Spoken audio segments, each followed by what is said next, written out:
to welcome everyone tonight. Looks like we got a full house. Appreciate all of you coming out and all your support. And I'd also like to welcome those that are watching by way of the internet. I'm sure we've got one of those are peeping there somewhere. We'll move along here and see what we got on the calendar. On the calendar of events, we got October 11th, Church Street Festival. Starts at 10 and lasts till 5. And then on Tuesday, October 14th, will be our next regular scheduled meeting there. We'll move on to public comment. I've got some public comment tonight. The rules are there'll be a 3-minute time limit. The town attorney will keep a time limit on that time there because if we seem like we've got several to speak tonight, so that'll help moving things along. You want to take that over? Mm-hmm. Ashley Nesbitt.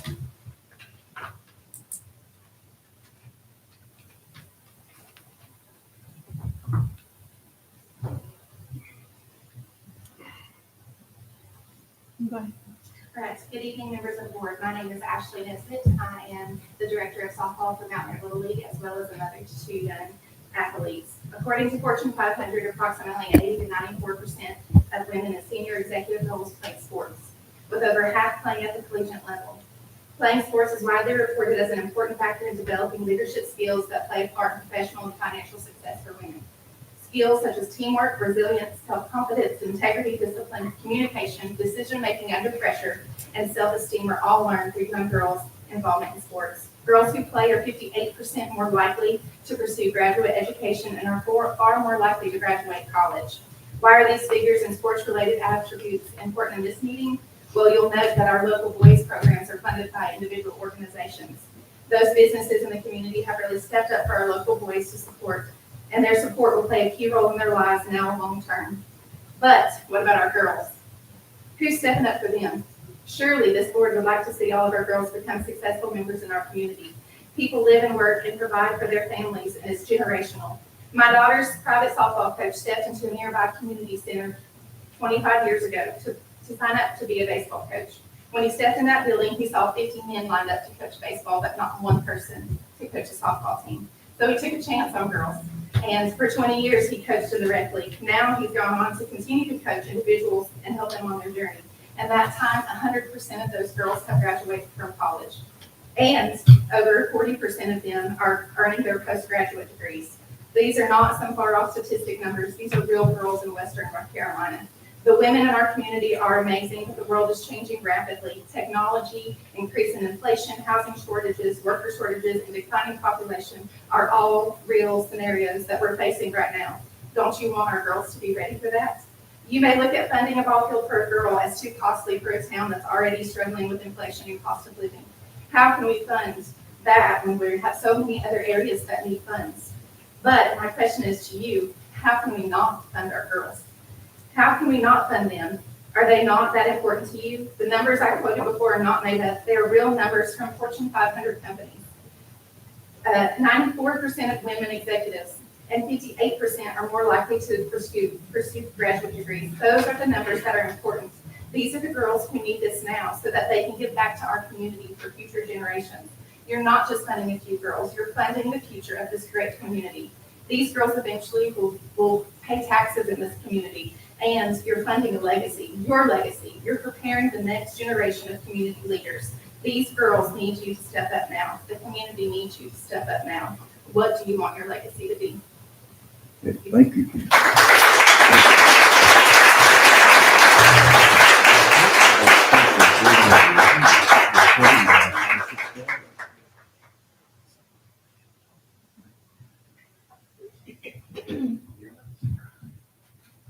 Kenny Mall.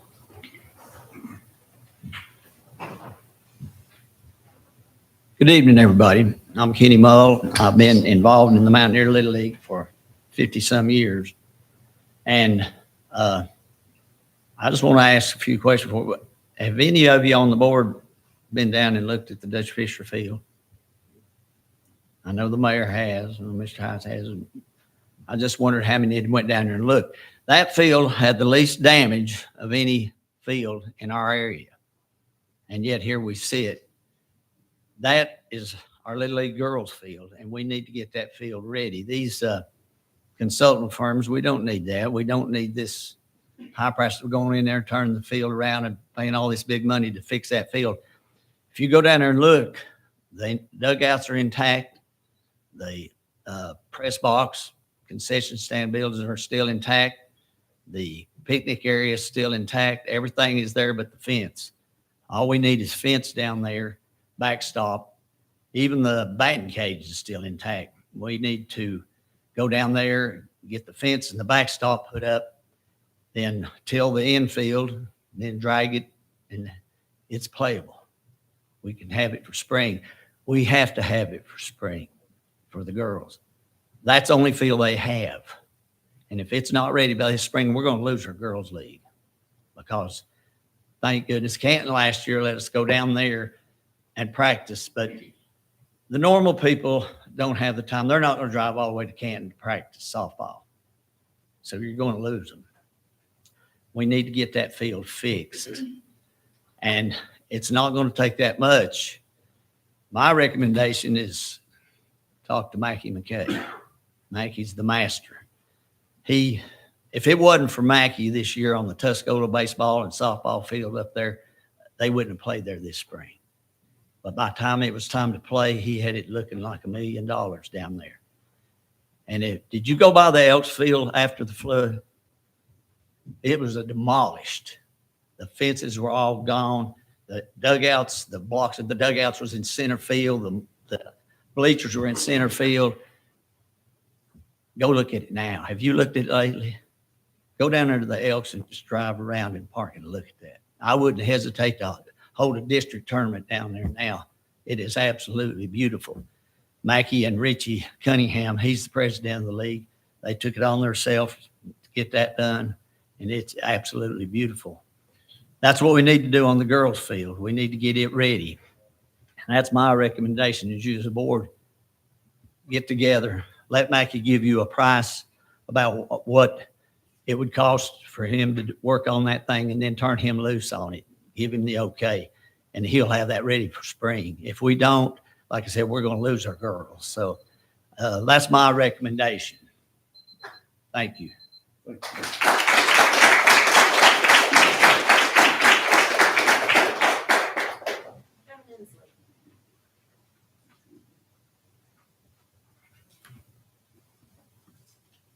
Well, thank you for giving me the opportunity to speak tonight. I'm here tonight to encourage you to let us fix the Dutch Fisher field. I was hurt my heart a little bit whenever I found out that y'all may close the field or do away with the field. I had helped in late 1988. Kenneth Moore called me and wanted to do a survey. He said he had gotten a grant from the state to fix a field down there in a park. And so he needed a survey, was part of the grant. So he had me go survey it. I had finished the survey in the January of 1989. And then after that, if you look in the Mountaineer, you can research the Mountaineers online. If you ever want to read the old Mountaineers, you can go to the Haywood County Library and you can read the old Mountaineers. And so I pulled the story up in the July 6th issue of the Mountaineer. They dedicated that park in 1990. And of course, it was named after Marion Enlow's father, Clyde Dutch Fisher. And she was very proud of that. And she talked about that. And you can go back and read the article. There's a lot of history in that article. But I just wanted to encourage you to allow the community to put the field back. If you've been down to the Elks field, Mackie has done a great job down there getting that field put back together with local donations and local help. It's really it's the community coming together to be able to do that. I can remember my son played on that field at the Elks Lodge, and it looks great right now. Mackie's done a great job, and we've still got a little bit to do, and we'll get that finished. But I remember when my daughter played on Dutch Fisher Field, I can remember last week I was talking to my wife, and we recounted a story before we even knew about this, that of my daughter playing there on Dutch Fisher Field. And so we were reminiscing about that just last week. So it's been such a big part.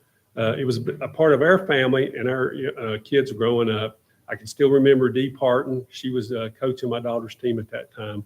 But I just want to encourage you to be able to allow us to do that, to at least put the field back, because we're in the mountains. It's flat. The flat country's in the floodplains. It just is, and that's what we need to do. But I just want you to, Helene has taken away our fields. It took it away, but don't let it take away our heritage. That field is part of our heritage, and I'd like to see it stay. Thank you all.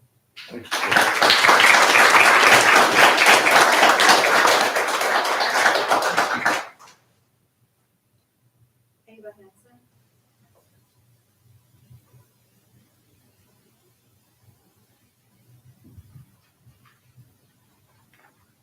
Good evening. Great to see you. Good to be here. I'm very excited to be here and representing the advisory for Waynesville Parks and Rec. And we met last week, but we didn't have quorum. We didn't vote. So I'm here on my own. But just to say, we have talked about the fields a lot. And we are all really concerned about every single aspect of parks in Waynesville and also the county. And it's a big dilemma. It really is, and we understand that. And I'll tell you that months ago, Luke and I were already working on Dutch Fisher Field and that. So I was looking back at my notes the other day, and I noticed that Ashley Nesbitt and I talked and communicated September 18th last year. And our conversations were about the girls softball team fixing up Dutch Fisher Field and, really making it a place for kids to play, as well as broadening out other opportunities for it. So as a member of the advisory, I sit there every month and listen to the budget, to the woes.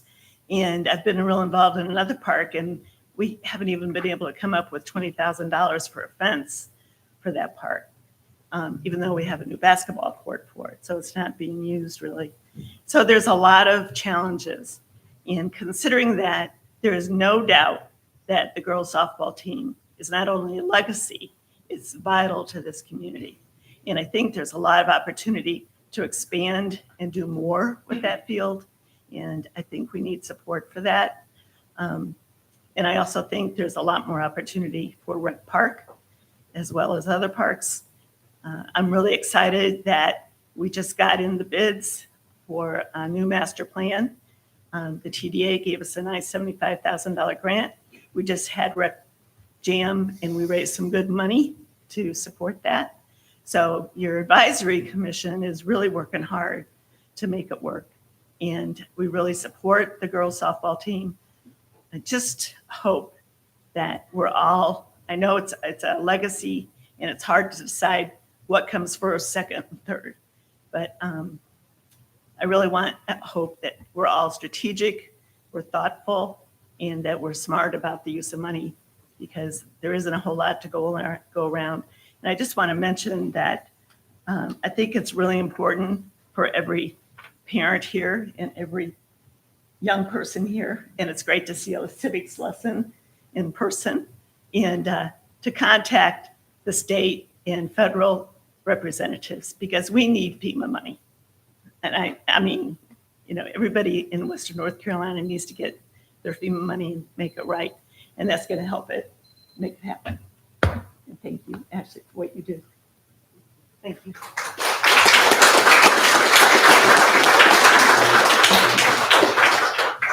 Taryn Estes.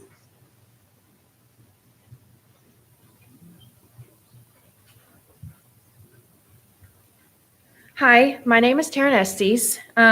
As someone who grew up playing at Dutch Fisher, I think it is such an important part of Mountaineer Little League. Whenever I first decided that I wanted to play softball, that was the field that I played on. That was where Little League was, and that was where I got my start. It was where I met some of my best friends, and we're still best friends to this day. For me, it was a place that I could call home and a place that I got to play the sport that I love. And it's somewhere that a lot of young girls got to love the sport of softball and get their start. And so many young girls to today need that same opportunity. I want the girls who play for Mountaineer Little League to experience the same things that me and my friends got to experience. I went on to play at the Mountaineer or at Waynesville Middle School, at Tuscola, and I went on to play in college. And at Dutch Fisher was where it got started for me. And it's so sad to see what happened to the field after Helene, but it's even more sad to see that it might not get revamped and it might not be here in a few months. And it's just so important to the legacy that, like others have said, to the legacy of Little League and to Mountaineer Little League. And I'm helping coach one of the Little League teams this fall and hope to keep helping in the spring. And watching these young girls fall in love with this sport just makes it even more important to want them to have their own field instead of having to try and worry about where are we practicing this week or can we make it happen with all these teams trying to use one field. So I just want to finish by saying that I hope you find it in your hearts to want to fix Dutch Fisher for the next group of young girls playing Little League, and that women's sports are a very important part to our community and should have the same types of facilities and opportunities as the men's sports in our county. Many of us got to experience the joy to play on that field, and more young girls should get to have that same joy. Thank you. Thank you.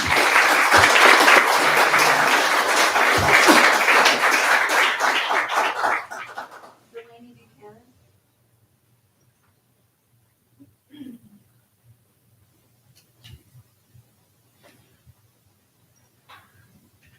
Right. Hello. Good afternoon, everyone. For those who do not know me, my name is Lane Buchanan, and I'm a former Tuscola student, college softball player, and I'm about to enter grad school. I am here today to speak on the subject of Dutch Fisher softball field. Thank you for giving me a few moments to speak today, not just for myself, but for everyone, for so many people who have loved and relied on this field. I want to talk about this subject because it is important to me and this community. The field has been there my entire life. My sister and I have both played on that field for as long as I can remember, and it's the place I fell in love with softball. But more than that, it's where I learned what it meant to be a part of something bigger than myself. I made lifelong friendships there. I built confidence there, and because of that field, I became a good softball player. And I'm not the only one. This field isn't just a patch of land and some bases and some benches, but it's a place where generations of kids have come to learn, grow, and belong. It's where families gather, where teams are built, and where community comes alive. A lot of these kids depend on this field to grow, not only in sports, but as people too. I can full-heartedly say that I would not be the person I am today without playing on that field and learning how to build bonds, win and lose, and make good decisions. So I'm asking respectfully, let's not let this field just become a memory. Let's fight and keep it alive for the kids who haven't played their first games yet, for the teams who still need to be formed, and for the community spirit that place has helped nurture for so many years. Thank you.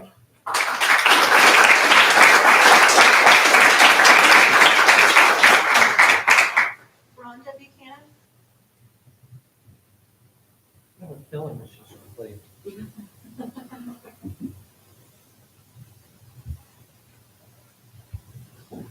Hi, I'm Rhonda Buchanan, and of course, that one was mine. Be very, very proud. Thank you, thank you. I am very proud of both my girls who played at Dutch Fisher Field.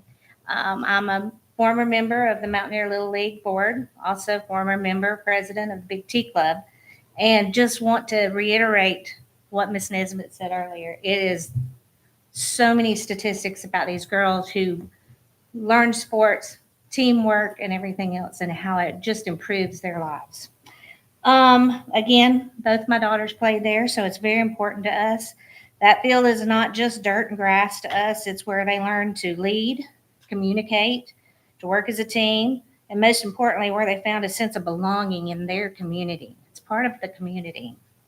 Dutch Fisher Field has been more than just a sports venue. It's been a classroom without walls. It's where players become leaders. It's not just scoring runs or about lifting up teammates, encouraging others, and growing into the kind of people that bring those lessons to the field into their lives. It's where communication wasn't just about playing calls being played. It's about building trust. It's about teamwork. It's about winning games and about learning values that every person on or off the rosters, especially those who might otherwise be looked. It's about including everyone in a team. It's a time when kids face more pressure. They're facing more isolation. They're needing more reasons to be out, and they're needing more reasons to belong. Dutch Fisher Field matters more now than ever, not just because of physical health and athletics, but emotional connection, social growth, and learning life skills that last far, far beyond the game. Preserving Dutch Fisher Field means preserving a place where future leaders are made, where every player, not just the stars, get a chance to grow, and where the community comes together, one game, one team, and one moment in time. Thank you.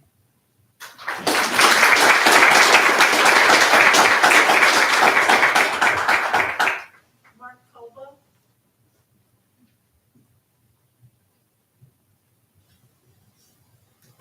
Thank you for allowing me the opportunity to speak as well. Has FEMA given any money toward the Dutch Fisher Field? Has it been asked for?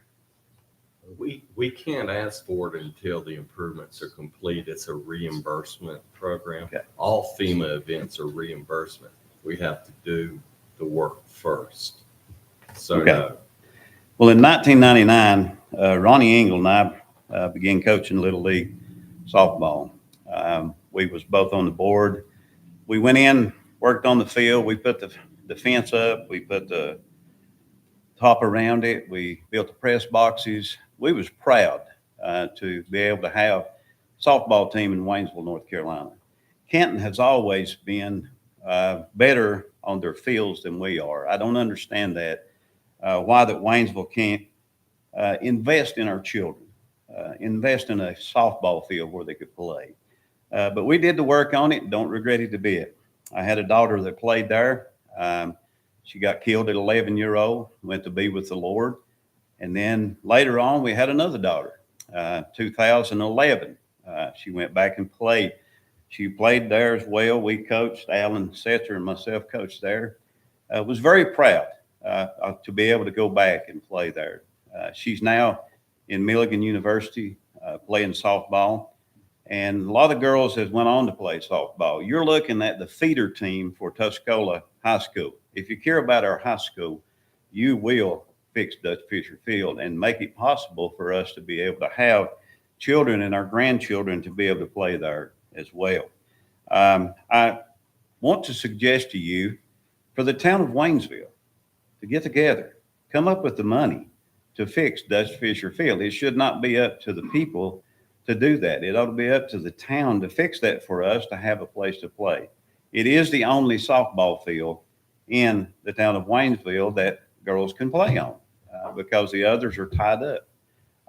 And so I would encourage you, get together. If you care about the girls who will one day serve on this board, one day serve in our hospitals, one day serve in our town, if you care about them, make sure that Dutch Fisher Field is back up and going because it teaches a lot more than just winning a ball game. And I've been blessed as a coach to be able to stand at Dutch Fisher Field and coach children and young ladies who went on to be exactly what they needed to be. And that was to come back into our town and be the people that we need here. So please get together and let's make this happen. Thank you.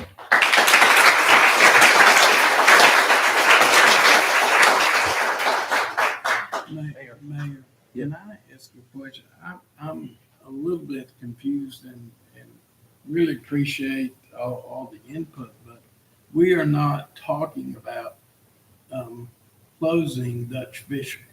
It's my understanding is that we are talking about how to fix Dutch Fisher. Is that accurate? Is that your understanding? It looks like from like the next agenda item that not only are we going to fix Dutch Fisher, but we're going to expand the program. Yes. So I don't know where the rumor started that we were going to cut Dutch Fisher, but it's actually, we're going to expand it. So Social media. We've been told, sorry to leave off record. it's actually on the next agenda item that we're going to do it. We And are that's been out going since around last with week. programs with T-ball and adult softball, is what we were told. That's not the case. If you actually look at the agenda that was published last week, it's saying that we're going to actually expand the program. So I'm very encouraged by everybody speaking. I'd love to hear everybody, but that's what we're going to do.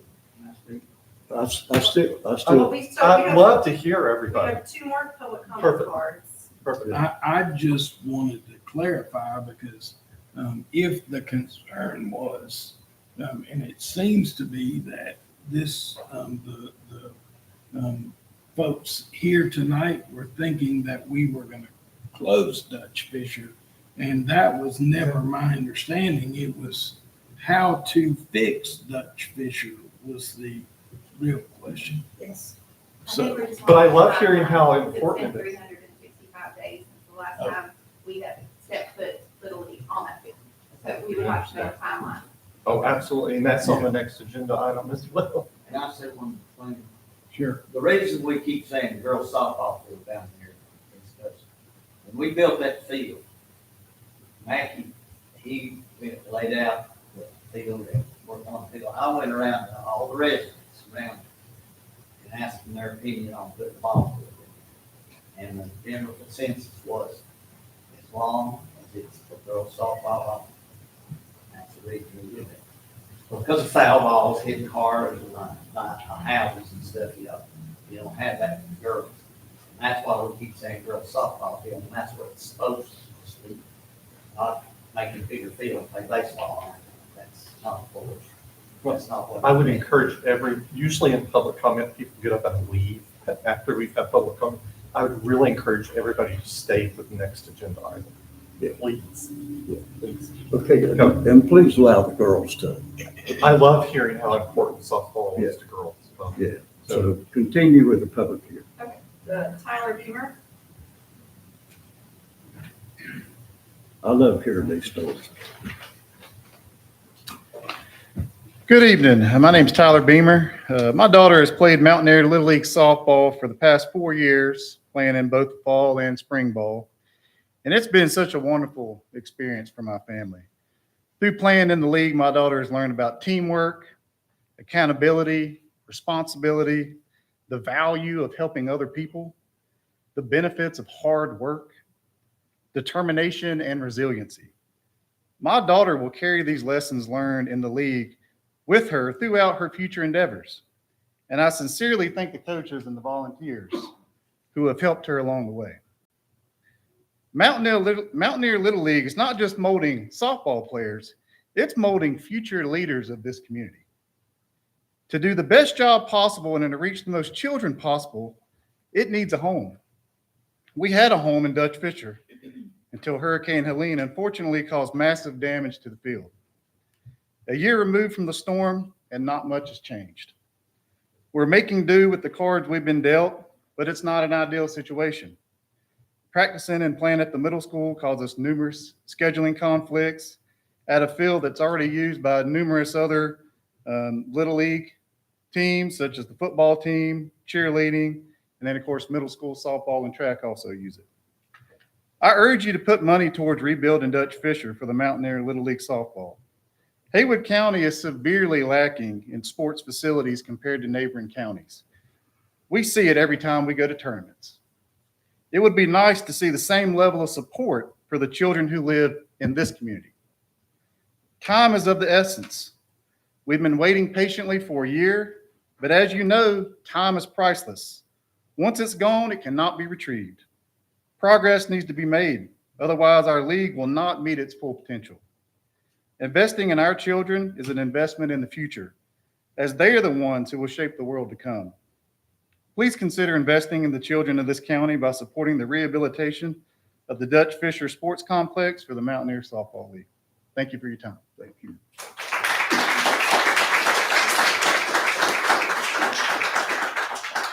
Samantha Young.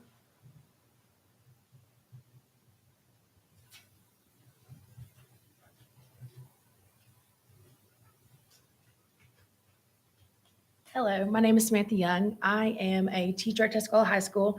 I also assistant coach these girls over here. I grew up here in Waynesville, and I played at Dutch Fisher, and all of these girls have also played at Dutch Fisher. And so to us, it's very important. Right now, we also have a lot of transfers from Tuscola to Pisgah due to softball programs and such of that nature. So keeping Dutch Fisher and redoing Dutch Fisher is really important to us as a softball program because our numbers are dwindling each year. So each year we have a softball team. It just keeps getting smaller and smaller. And so we appreciate the youth league because the youth league is what feeds us essentially. And so whenever our field got destroyed by Helene, Mr. McKay here is the one that redid our field. And we also, as a softball team, would like to volunteer, if possible, if we can find money to volunteer, help Dutch Fisher get back to where it was, if not better. And so we just wanted to say that we support the community. We want to keep supporting Youth League, and we want to help you guys and team up, and hopefully we can get Dutch Fisher back too. So thank you.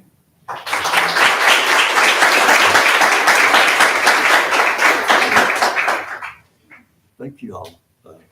I have a kind of a little dog in the fight. I have a great granddaughter, Addison Cable. Does anybody out there know Addison Cable? That's my great granddaughter, and she's playing travel ball as we speak. And she got MVP twice already. So I have a dog in this fight, for the girls softball field myself. But we're there for you. All of us are here on this board. We'll move on. And Make a mistake, it's actually the item after this item that everybody should stay for. Why don't we reverse it? Can we Let's reverse it. item 3 to item 4 and item 3? Could I make a motion after we? Go ahead. I'd like to move make a them up. motion that, have we even, we're moving up to the consent agenda, never mind. Okay. I'd like to make a motion to hear item 4 before item 3. Second. Okay, got a motion and a second. All in favor, say aye. Aye. Opposed, so like sign. Did we have any additions to the agenda? And Mr. Mayor, I have a couple of additions to the agenda. The first would be to add a proclamation about Energy Efficiency Day. Okay. The second and third would be the approval of 2 resolutions and the capital improvement plan amendment for the state revolving grant loan applications. So there are actually 2 resolutions under that. So it's actually 3 different resolutions that I've moved that we add to the agenda. Second. All right, got a motion and second for an amendment to the agenda. All in favor, say aye. Opposed, so like sign. Mr. Mayor, I'd like to make a motion to approve the consent agenda. Second. Got a second by Julia. All in favor, say aye. Aye. Opposed, so like sign. Okay, the board would like to move item 4 up. So is that Luke? That is Nick It's Lowe. Nick Lowe from. Nick Lowe? Okay. And Mr. Mayor, the proclamation on energy efficiency, perhaps we could put that after item 4. That'd be okay. I mean, normally you would go ahead and do the proclamations right now, but let's go. Yeah, we still got item 3. We'll deal with this after item 3 and 4. Yeah. Good evening, Mayor and Town Council. So as Parks and Recreation Director, I want to emphasize by saying, back when the hurricane hit and you had approved a contract to go with the McAdams firm to design and try to improve the Dutch Fisher ball field for the past 6 months. And I have Mr. Nick Lowe with me here tonight to do an overview. Per FEMA guidelines, we were instructed to put out an RFQ for qualifications. The McAdams firm was selected as part of our committee to design a better Dutch Fisher field per floodplain regulations. The overview that you'll see and the dilemma that we have is turning the field and making it better, more flood resilient, because that is what FEMA is asking for. And again, it is a reimbursable PA funds type deal. But the dilemma that we're in is the cost estimates came back. Those are just cost estimates. It's a forecast. Forecast can change because we don't know what the price will be when we go to bid. But I'll let Nick explain more about that. But you'll see how the price of doing that field at that rate presents some financial dilemma. So I'll let Nick dive in and we will get started. But I do want to emphasize that our full intention has been to always keep the Dutch Fisher Field there, but we have to, I think we have to be responsible with the spending. So I'll let Nick go for it.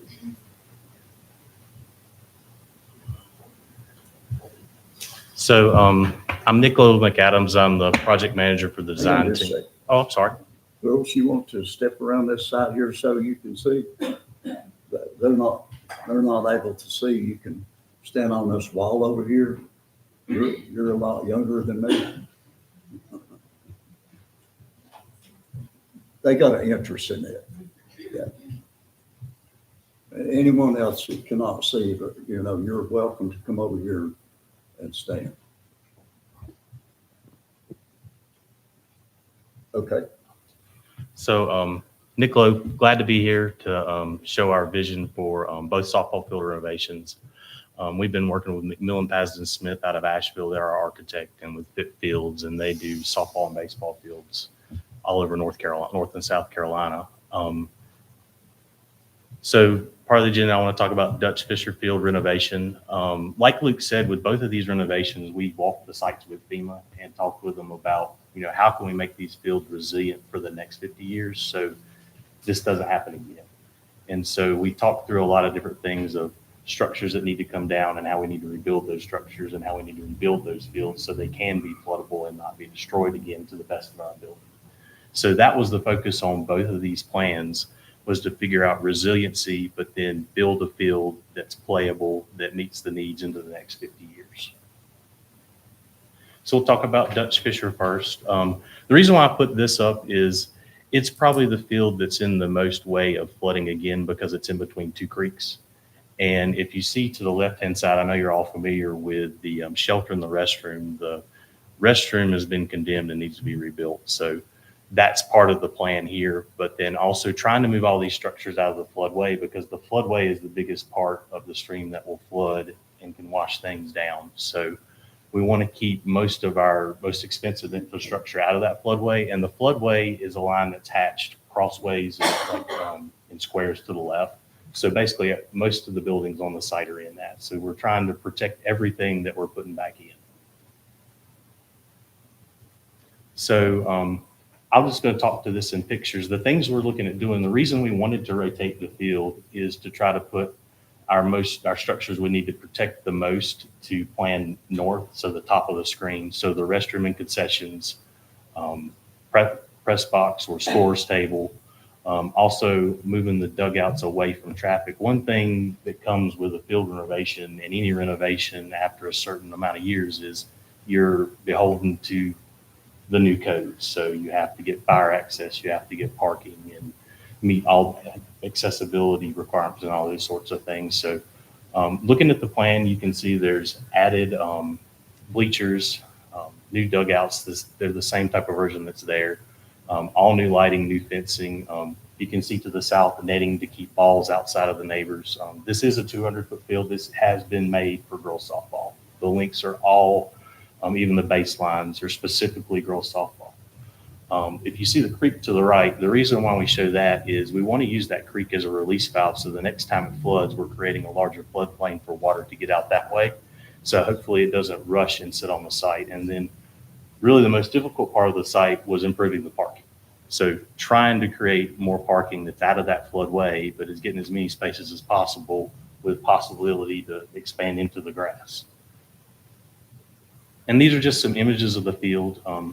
You can see the netting and the scoreboard and kind of what that would look like. Keeping the existing shelter and then connecting around to the greenway and also connections all the way around. There are two batting cages. And then this is what it looks like. One of those things for resilience is actually having a concrete wall with flood vents and putting netting in, because in the event that another flood would happen, if we know in a short enough time, we can take those nets down. So just trying to build in more infrastructure that's floodable and can handle it.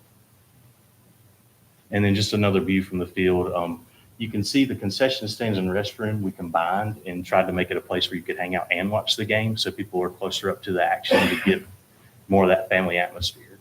You can also see kind of a drink grill over there where you could come eat your hot dog, go to the restroom, and still watch the game with space for a few picnic tables over there. So just trying to really create that environment where everybody can come and be. Any questions on Dutch Fisher? Does anyone have any questions? Oh, go Because all ahead. these I'm going to explain anyways, just to show everyone. This is a picture. Can I ask a question? Is this the $2.6 million renovation proposal? Yes. And I'll go over numbers here in a minute as well. It's okay. So Vance Street Field, this is adult softball. One thing with it is the creek is actually further away, but also it's only in the floodplain. So a lot of that structure is away from that floodway that has the most running water and has the most ability to flood. So that's just existing picture of what's there. Pretty much everything's gone except the press box and the dugouts, but there's a lot of erosion there and things have eaten away at those foundations, so they're unsafe. Again, with this one, trying to do those resilient things to make this last another 50 years and hopefully be floodable. Here's a picture of the softball field. Recreation center's up to the top left. Keeping the existing bathroom, that bathroom was blocked, so it was more resilient to flooding, so that one's easier to renovate. Coming back in with the same type of setup, same type of dugouts, they'd be block dugouts, metal bleachers secured to concrete. Both fields, we want to do that because that'll secure them in, then they can't float away. Again, coming back in with the netting backstops, also adding netting to this field, knowing that some of the people from the softball league like to hit home runs into the cars, so trying to protect the road and the parking lot. So this one, the lighting would just be replaced on the poles. You can see there's not a whole lot that needs to go on, just concrete and replacing all the fencing and the dugouts and all the things that make softball happen. Just a look from the field. Just to see how it'd be to watch the game. Again, that backstop with the block wall. And then this is what nighttime could look like out there.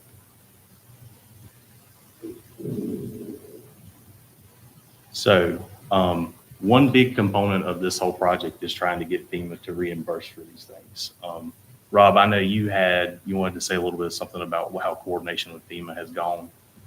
You know, what's going on with that? What we have to deal with is a two-step process. One is that we're waiting on FEMA to tell us what the restoration value of both fields are, both Dutch Fisher and Vance. They have not told us. We've been waiting 4 months. In addition to that, they may offer us up to 100% of the restoration value for raising the field out of the 100-year flood state. It saves the federal government money in the long run to spend that money now than to have it flood again. And so we've been working to achieve that goal of making the fields more flood resilient. Doesn't mean that they may not flood, but they may not be destroyed by the flood.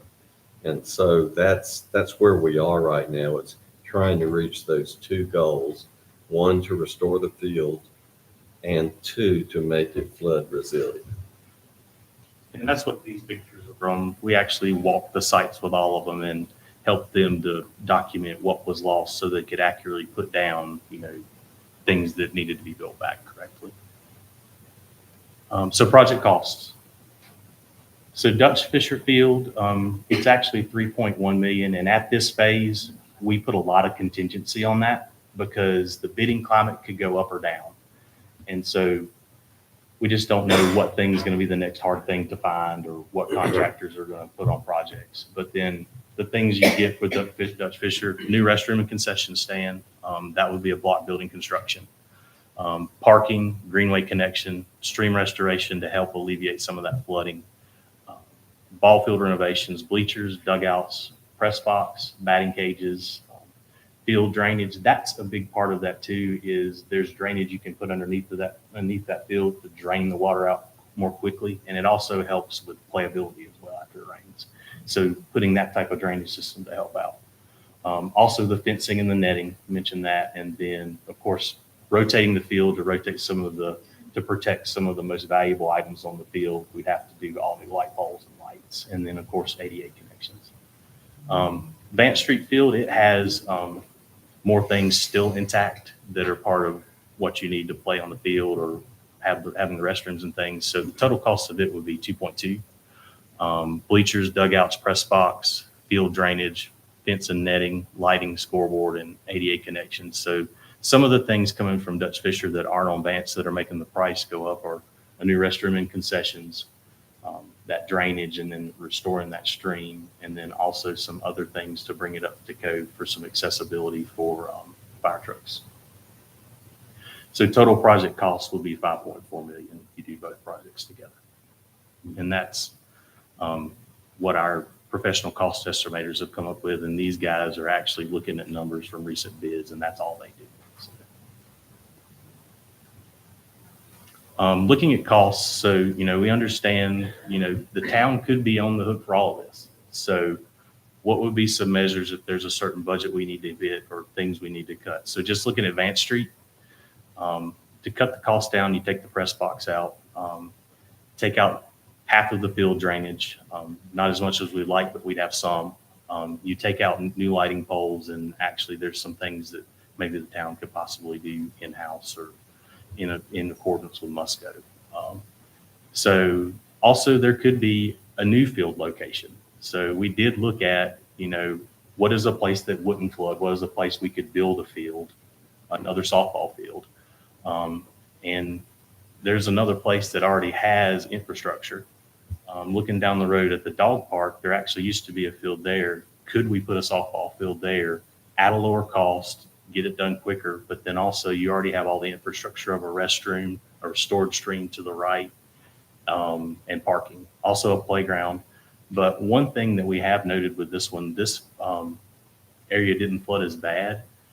Looking at, we think the train tracks actually shoved a lot of the water towards Vance, and there's already a stream restoration for water to outlet. So just trying to look at other options. If the first doesn't work and it's too expensive, this could be an idea for a lower budget. So, any questions? So in the end, if we were to restore Dutch Fisher to its current condition, the same way it was, and move to the new location that you have on the screen, we'd end up with 2 girls softball fields in town. 100%. Is that correct? So that's we could fit actually another girls soft. Go ahead.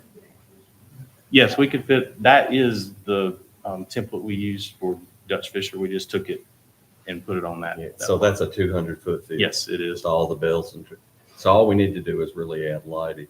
By the way, Yeah, the this one would lighting- have the fencing, Yeah. no dugouts and bleachers, Right. just to cut down on the cost for a smaller field. And the lighting's not going to be FEMA compensable because it didn't flood. So we're going to have to bear the cost of lighting at all these fields. It doesn't. and Maybe the dog park. electrical connections, but Well, yeah. yeah, but we do have our own electric department. Right. So that helps us out a lot. All we need to do is spec out the fixtures and purchase them, and our own department can put the poles and the conduit in and have an electrician put the lights up. And that's what we were looking at on Vance. Right. Is, come in and That's right. So in the end, what your motion that you have recommended is to, Dutch Fisher Park will be renovated to use in the same footprint as before the flood, and then add an additional girls softball field at a new location with 3 times more parking, restrooms, and Yeah, a that lot field has more a land. lot more, yes. So that's what the motion is before the board tonight. Y'all understand? What he's referring to, that there's want to build another state-of-the-art park for the girls. But I think in the time being, with what we've got going on, that we still need to get the Dutch Fisher field back up to where it's at.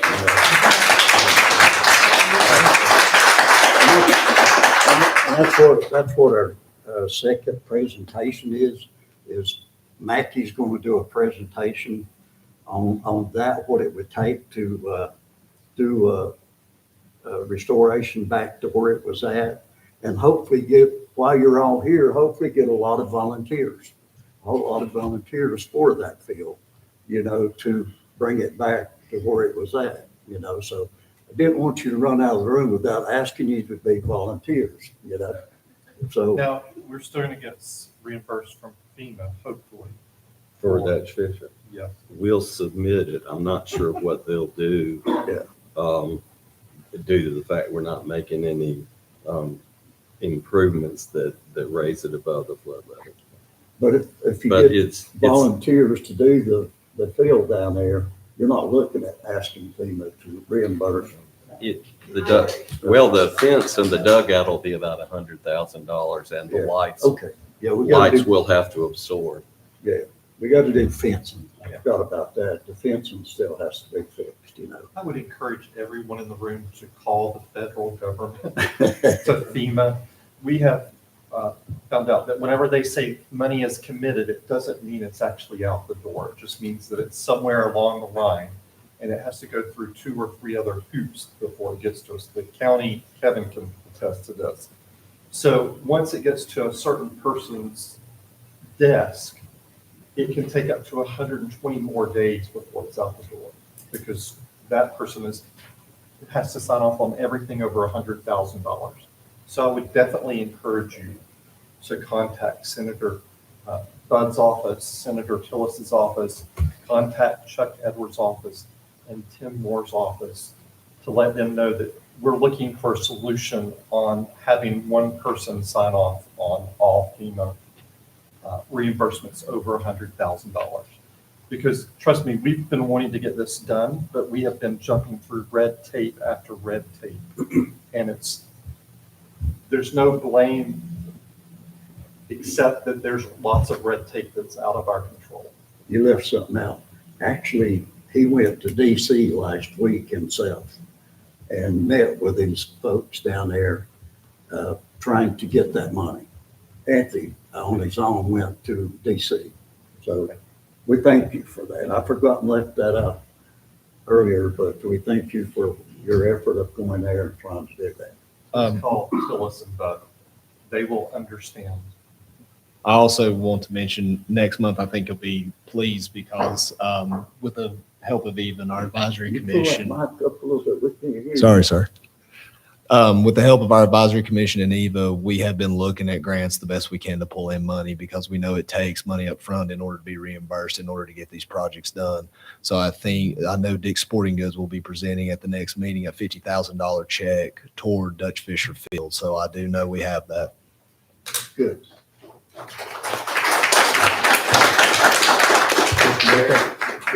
May I say something? I'd like to thank everybody here for shopping in the town of Waynesville.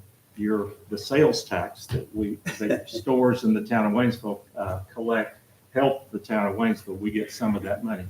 But I'd mainly like to thank the people in the audience who live in Waynesville and pay property taxes.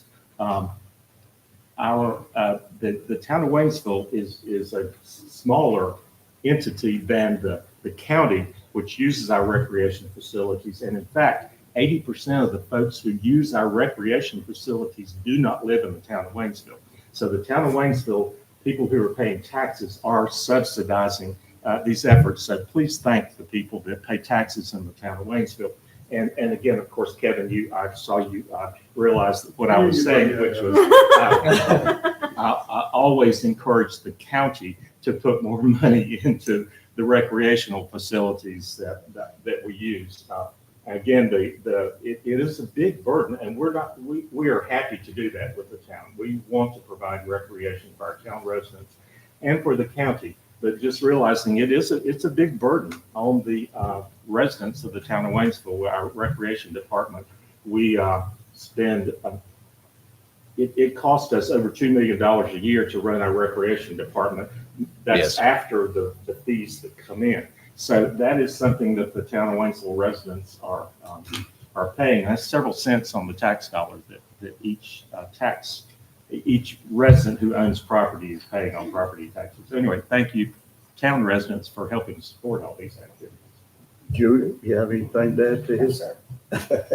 I'm wondering, Mayor, if we should forego the motion here until after we hear the next Right, item. I think so too. Agreed, Yeah, yes. yeah, How do we do that?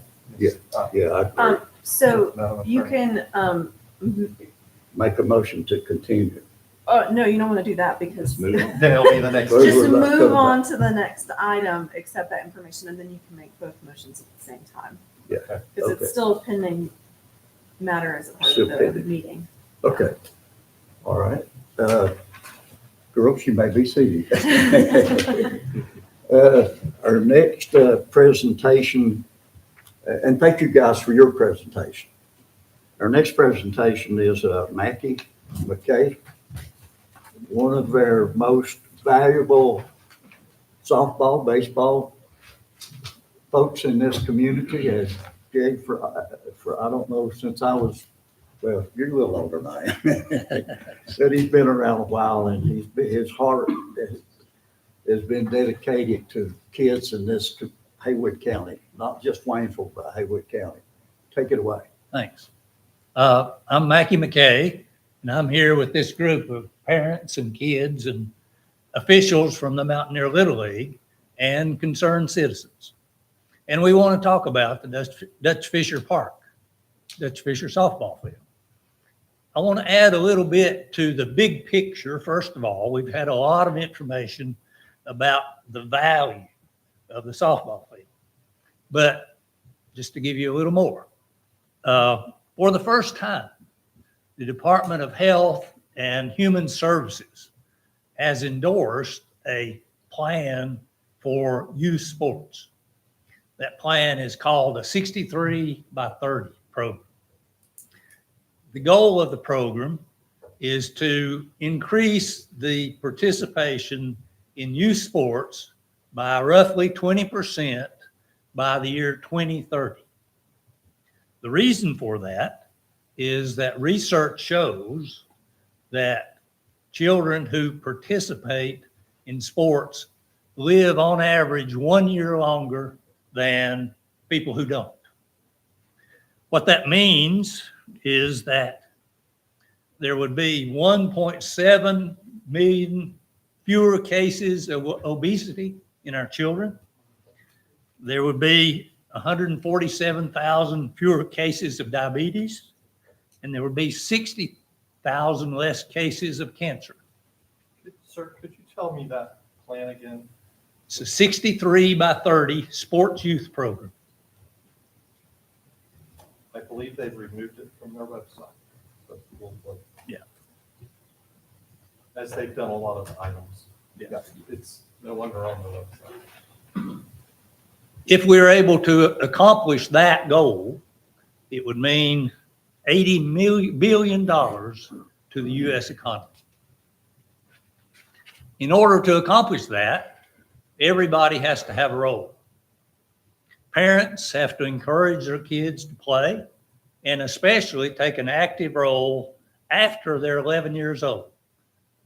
Statistics show that most kids quit at 11 years old. That's the age that we start at the Dutch Fisher Park.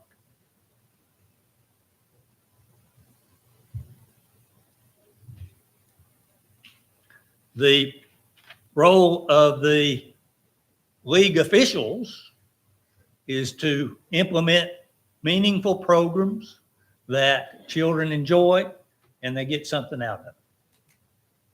The role of public officials, you have a role, and I'll quote, it is to revitalize local programs and transform neighborhood spaces into hubs of connection inspired by the power of sports. So a month ago, I talked to Luke about the status of Dutch Fisher and just the town's program. I'd seen Vance Street, I'd seen Dutch Fisher, but I hadn't paid too much attention to those because I was involved in Tuscola and involved in Elks Lodge programs. And at that time, he said that he thought that the rebuilding of Dutch Fisher would be too expensive, and that there is a plan, there was a drawing of putting a soccer field at Dutch Fisher. In addition to that, there was a plan that has been outlined here of improving the, or reducing the floodability of Dutch Fisher. At that time, I didn't understand that there was any consideration in putting Dutch Fisher back the way it was.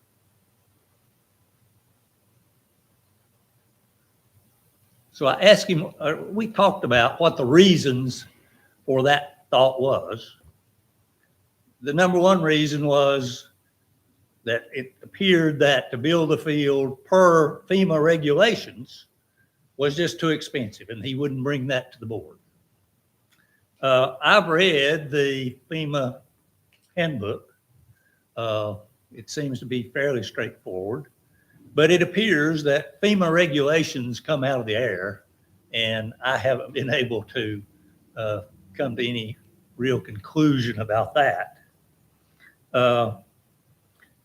Another reason that he indicated, and it's true, the field might flood again. The field will flood again. It's been there almost 40 years and it's flooded once. So statistically, it'll flood again in 40 years. But in that 40 years, we could have 8 generations of kids benefiting from our program. And then we talked a moment about the tight budget.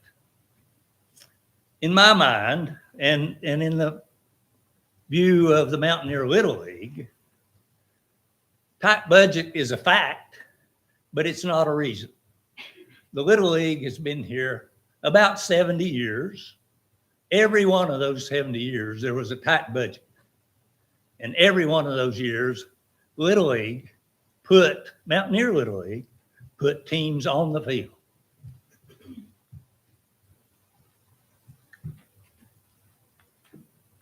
So the bottom line is Helene set our Little League program, both boys and girls, back 40 years. We're exactly where we were as far as the count of fields 40 years ago. We lost the Little League field, boys field at the Elks Lodge. We lost the T-ball field at the Elks Lodge, and we've lost Dutch Fisher. We have nowhere else, as everybody said, to play the girls softball without some scheduling interference. We just have no other place. But the Mountaineer Little League is dedicated to getting back to where we were and moving forward with a better program that includes more kids, saves more lives, and functions well for the community, that everybody in the community will be happy to name as part of our community programs. So just to talk a minute about where we go from here, I guess the basic question is the town willing to spend $3.1 million upfront with no guarantee that it will be reimbursed? I read the newspaper every day. I watch television every day. Everybody is waiting on FEMA money. And a lot of people have been waiting many years on FEMA money. But we have proven that a ball field can be rebuilt. We rebuilt Tuscola baseball, we rebuilt Tuscola softball, and we rebuilt the Elks Little League field. We're a year into this. The girls have lost 2 fall seasons, a spring season. The boys lost spring and a fall, but today the boys are practicing on the Elks field. So it can be done. and I would encourage you to do it. Thanks. Anyone have any?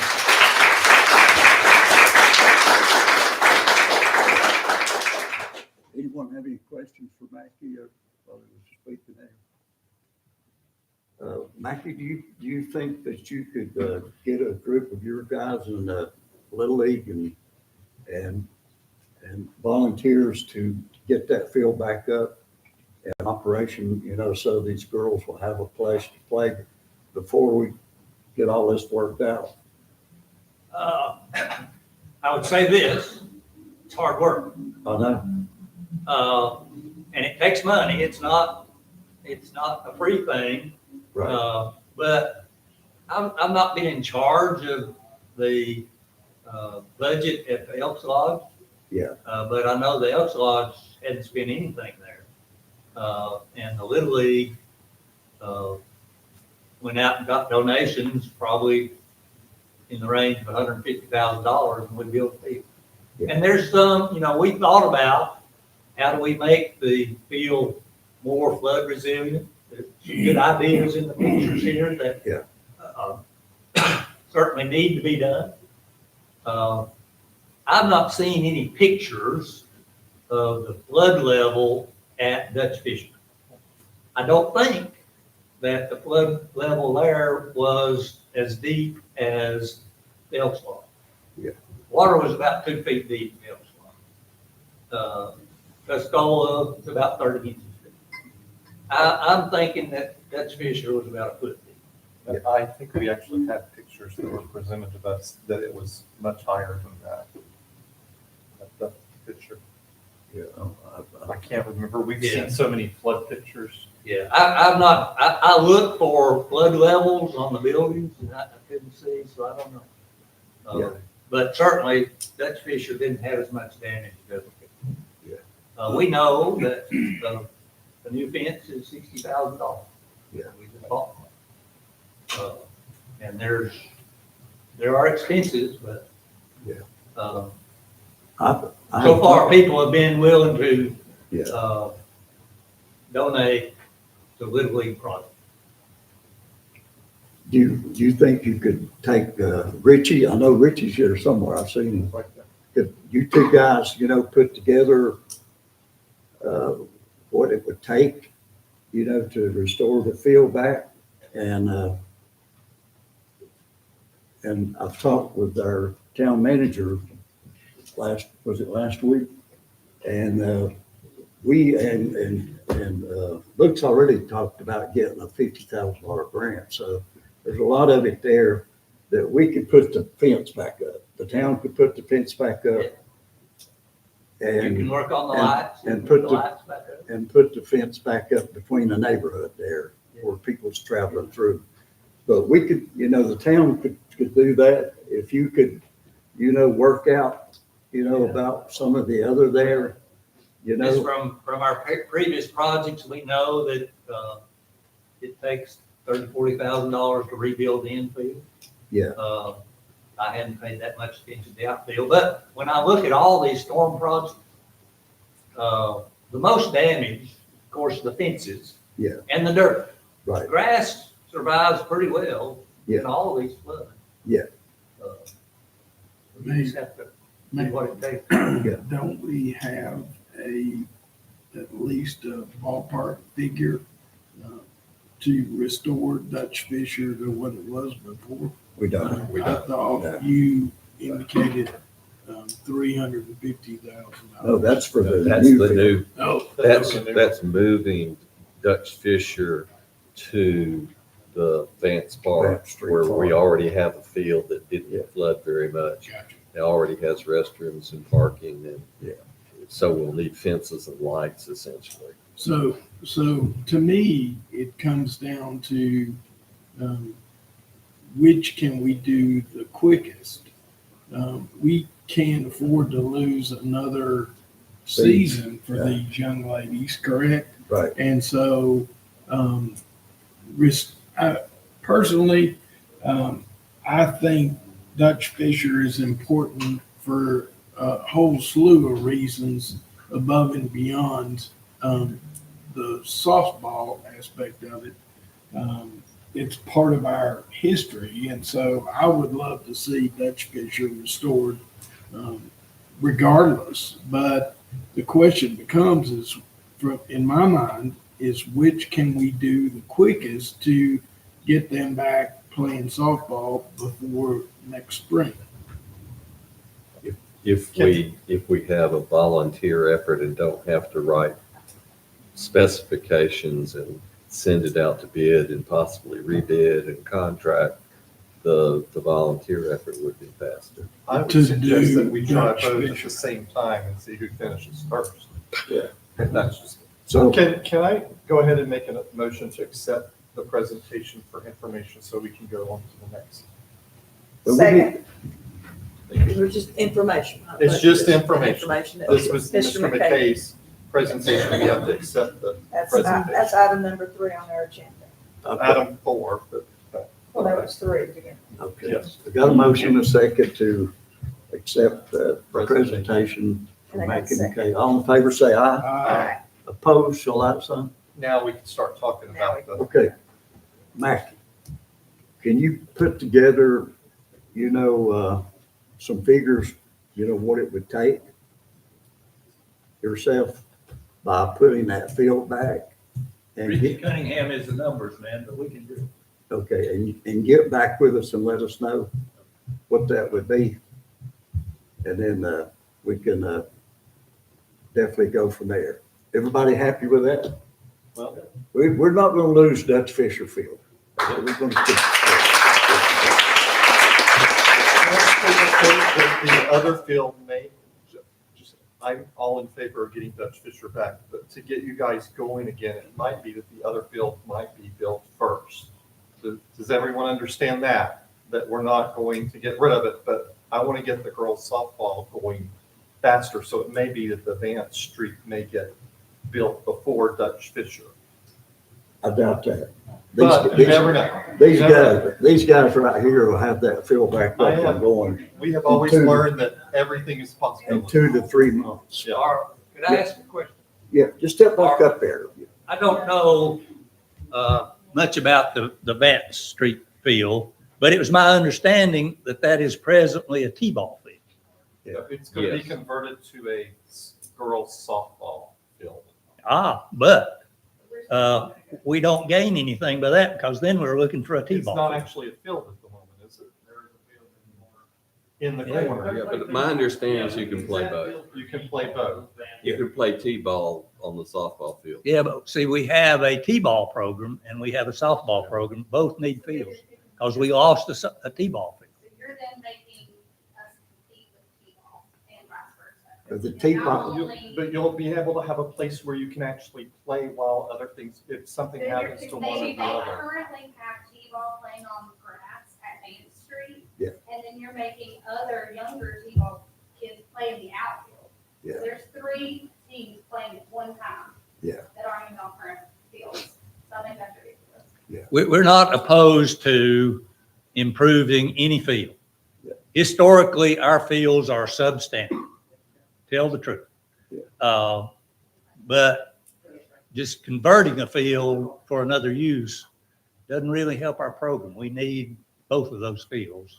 whenever you get the girls moved to the brand new field, then the Dutch Fisher could be the T-ball. You could use it as a T-ball field for the little guys. Yeah.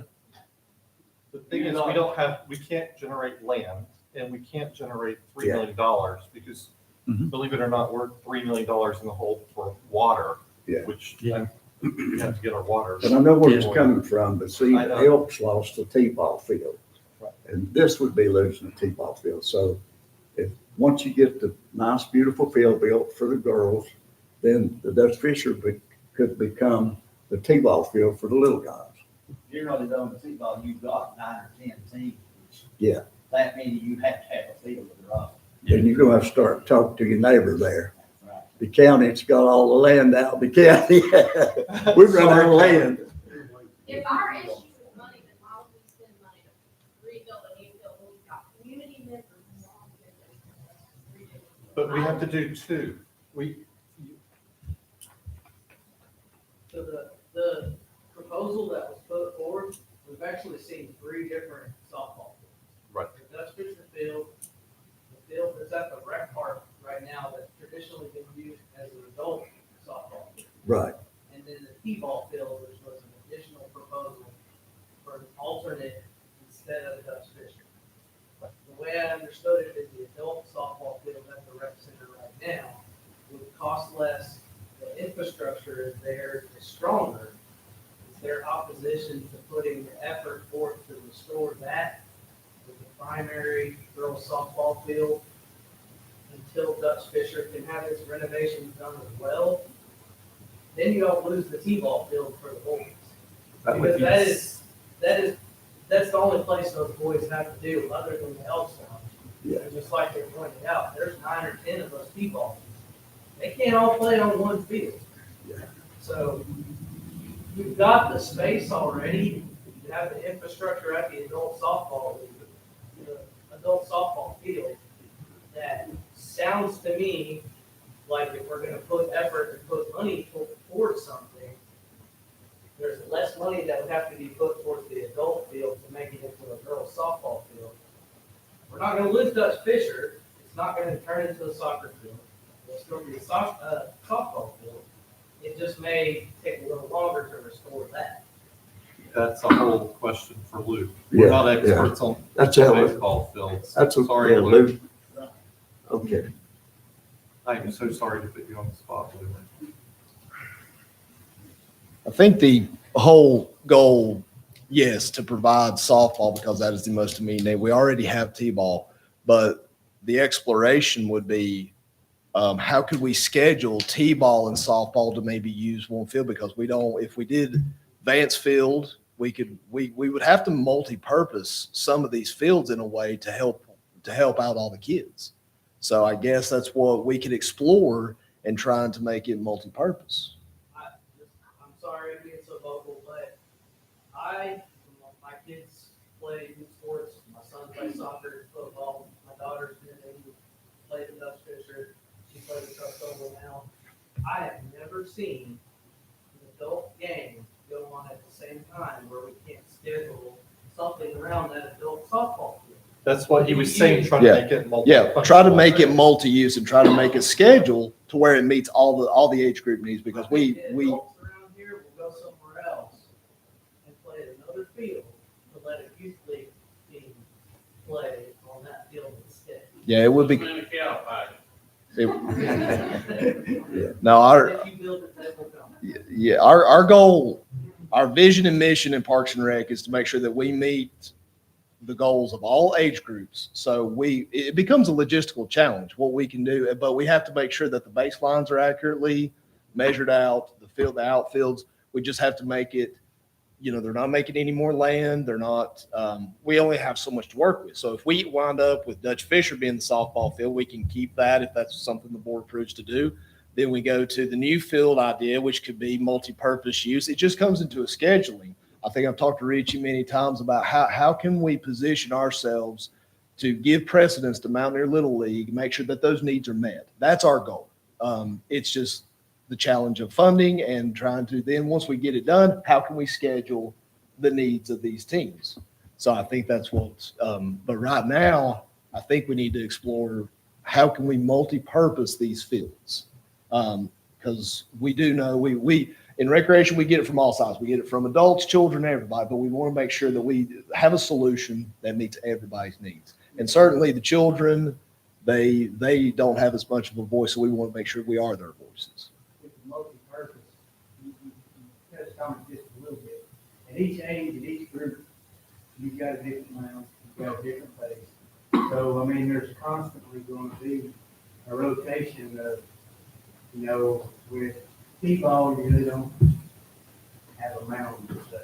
Right, You got exactly. a baseline. So As each age goes up, the mounds get higher, so you've got to do that. And then if you do softball, your mound moves back. But historically, Waynesville Parks and Rec has always been softball fields and T-ball. So we want to try to we want to get back to the way we had it before. We just need to get there. So that is something that is doable to make one field a multi-purpose field.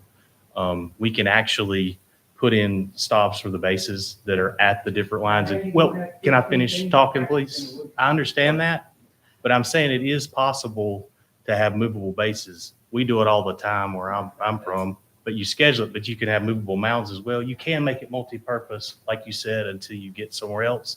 We just think we can build that into the plan, just so that we can have somewhere. And you can also put in movable fences as well. So it's not a 300-foot fence. You can do a movable 200-foot fence. So we can build that into it if that's something that wants to be done. I mean, it's possible. All right, we're getting into real long here. But where we're at is Mackey's going to look into what it costs to fix the Dutch Fisher field, and he's going to get back with us, and we'll go with that, okay? So we need a motion on the other thing here, but Yes, I'll make a motion that the town council renovation of the Rec Park athletic field for use as a softball field at an estimated cost of $350,000. This renovation provides an estimated cost savings of approximately $2.6 million compared to rebuilding Dutch Fisher as a flood-resistant athletic facility. Dutch Fisher Park will be renovated to use in the same footprint as before the flood. Is there a cost on that? There is not a cost. That's part of what. he's going to give us a cost on it. And it will need to come back to the to renovation of Dutch Fisher until we. A separate, Yes. the separate Until motion. Until we have cost estimates. Yeah. Yeah, okay. Yes. Did you catch that? So Candace? Are you So the amending your, renovation of Dutch Fisher. are you amending your motion by leaving I'm that completing my motion. complete? so restated. All right, Yeah, the Dutch Fisher Park will be renovated to use in the same footprint as before once we have the cost estimates. the cost estimate, okay. Second. Got a second. All in favor, say aye. Aye. Opposed, so like sign. We're good, guys. Yeah. Thank you all for coming out. If you want to sit around and hear some boring stuff, you know, we've got a long ways to go, or we'll take a few minutes and let y'all exit. Thank y'all. Thanks for caring. Hey, bud. Good seeing you. Hey.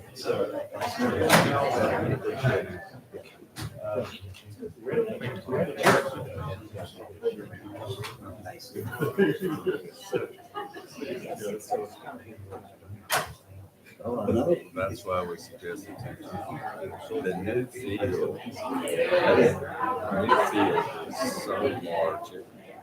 As much as I like T-ball, it's so tiny. That's wasted space due to the only 300 feet.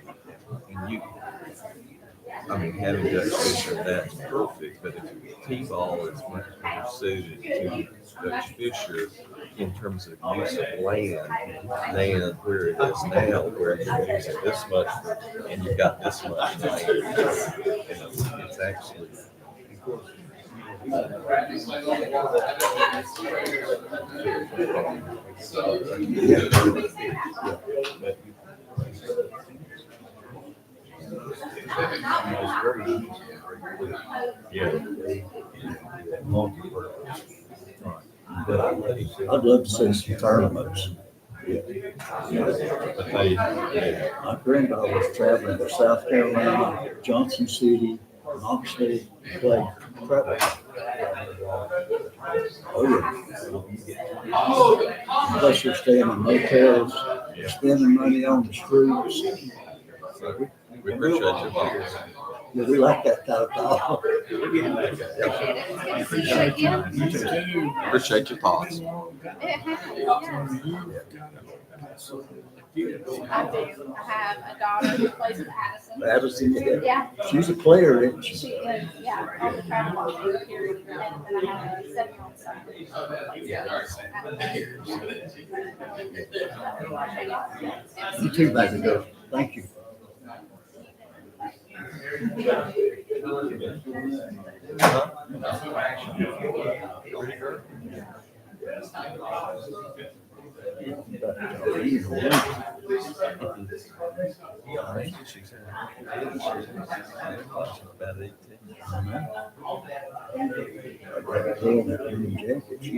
She taught my great granddaughter, softball. I remember. It went good. I was one of my very good soft, and that's been outside.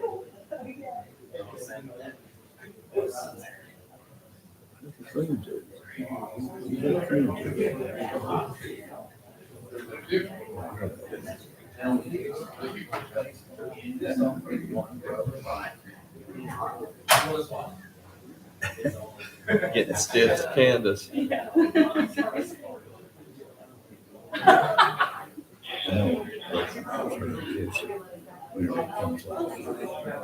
For us to speak out.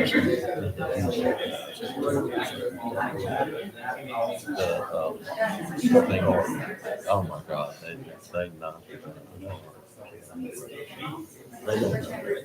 Good for them. They'll appreciate it, especially Candace. She's really on the It's equal, wide.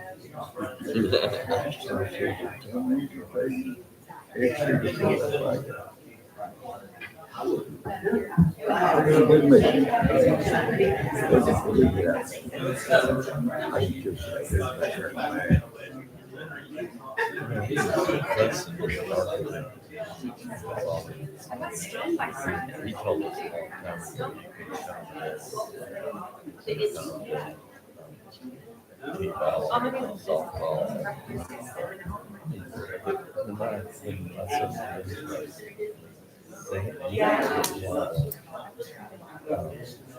Had another. Do you remember me? Yes, I do. Yeah, I know. See you again. How's Yeah. that in your days? Yeah. Oh, yeah. Little Addison, I think she got chosen to be on somebody else's team. Yes, on the travel team. And they picked her as. She's great at football. We were on, my daughter was on the same travel. Oh, was she on the same team? Yeah, like, yeah, they're great. She wanted to do both. She's never chosen travel ever. She did both for a long time. I don't know how y'all do it. It's a busy life, but they'll eventually I'll blink and I have a son too. They'll both be out of the house and I'll be mom. I don't know what to do. I was talking to my friend the other day. I said, my husband and I are going to have to figure out who we are together without children. That's what it is. It's actually harder than it sounds. I don't look forward to that. But thank you for putting your time and effort Appreciate you guys into it. listening to us. It's important. Yeah. And not everybody's an athlete, but I was an athlete, and so actually I graduated in 2023. I went back to get my teaching license. Yeah. And I wouldn't have been able to do that had I not had it. Cheers. I did their online program. It's called Birth to Convert. I'm a teacher at Hazelwood Elementary. Oh, good, Yeah. good. So it was hard because we also own the Christmas tree farm in Clyde, having the hospital, so I farm, full-time teach, coach basketball, and over the league softball. So it's a lot, but it's rewarding. Oh, yeah. I appreciate your time. Thank you. And well, all I knew was last time he had surgery, your surgery was way, last Monday.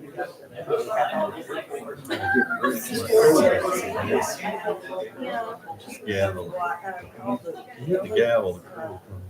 All the board members Are they Close to the cities. So they had called down there. I didn't see him leave. Okay. We better get started back with our meeting there. Mayor, you're missing, your number.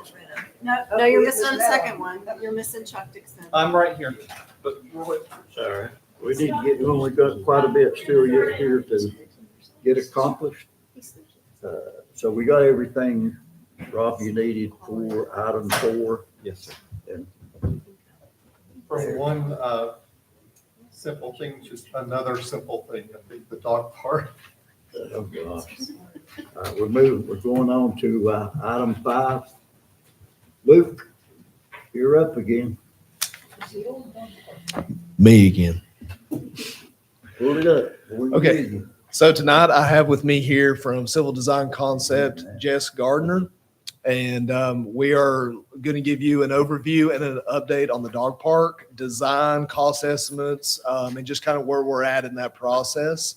We want to present to you the needed amenities of the public, shade, fencing, and just to get an overall update on where we can go with this and possible timelines. Also, I think Jess is going to talk about specific amenities with how he's got the lighting around the perimeter and just how can we go forward with this plan as information if you will have it.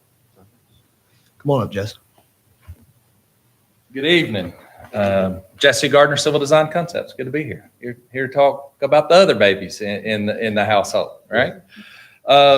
So I think everybody's familiar with this. Is kind of the northwest corner of the rec center, higher ground, you know.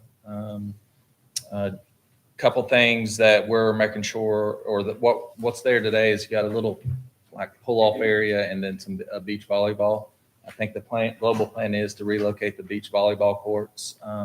This kind of puts something, you know, dog parks you generally want readily accessible. So this feels like a good, readily accessible, you know, easy to come in, find a parking space, get your dog some exercise, and then get back, you know, get back to the house or wherever your next event is. A couple key things that we're improving here is we're got some dedicated parking spaces. Those are shown as gravel here to be cost conscious.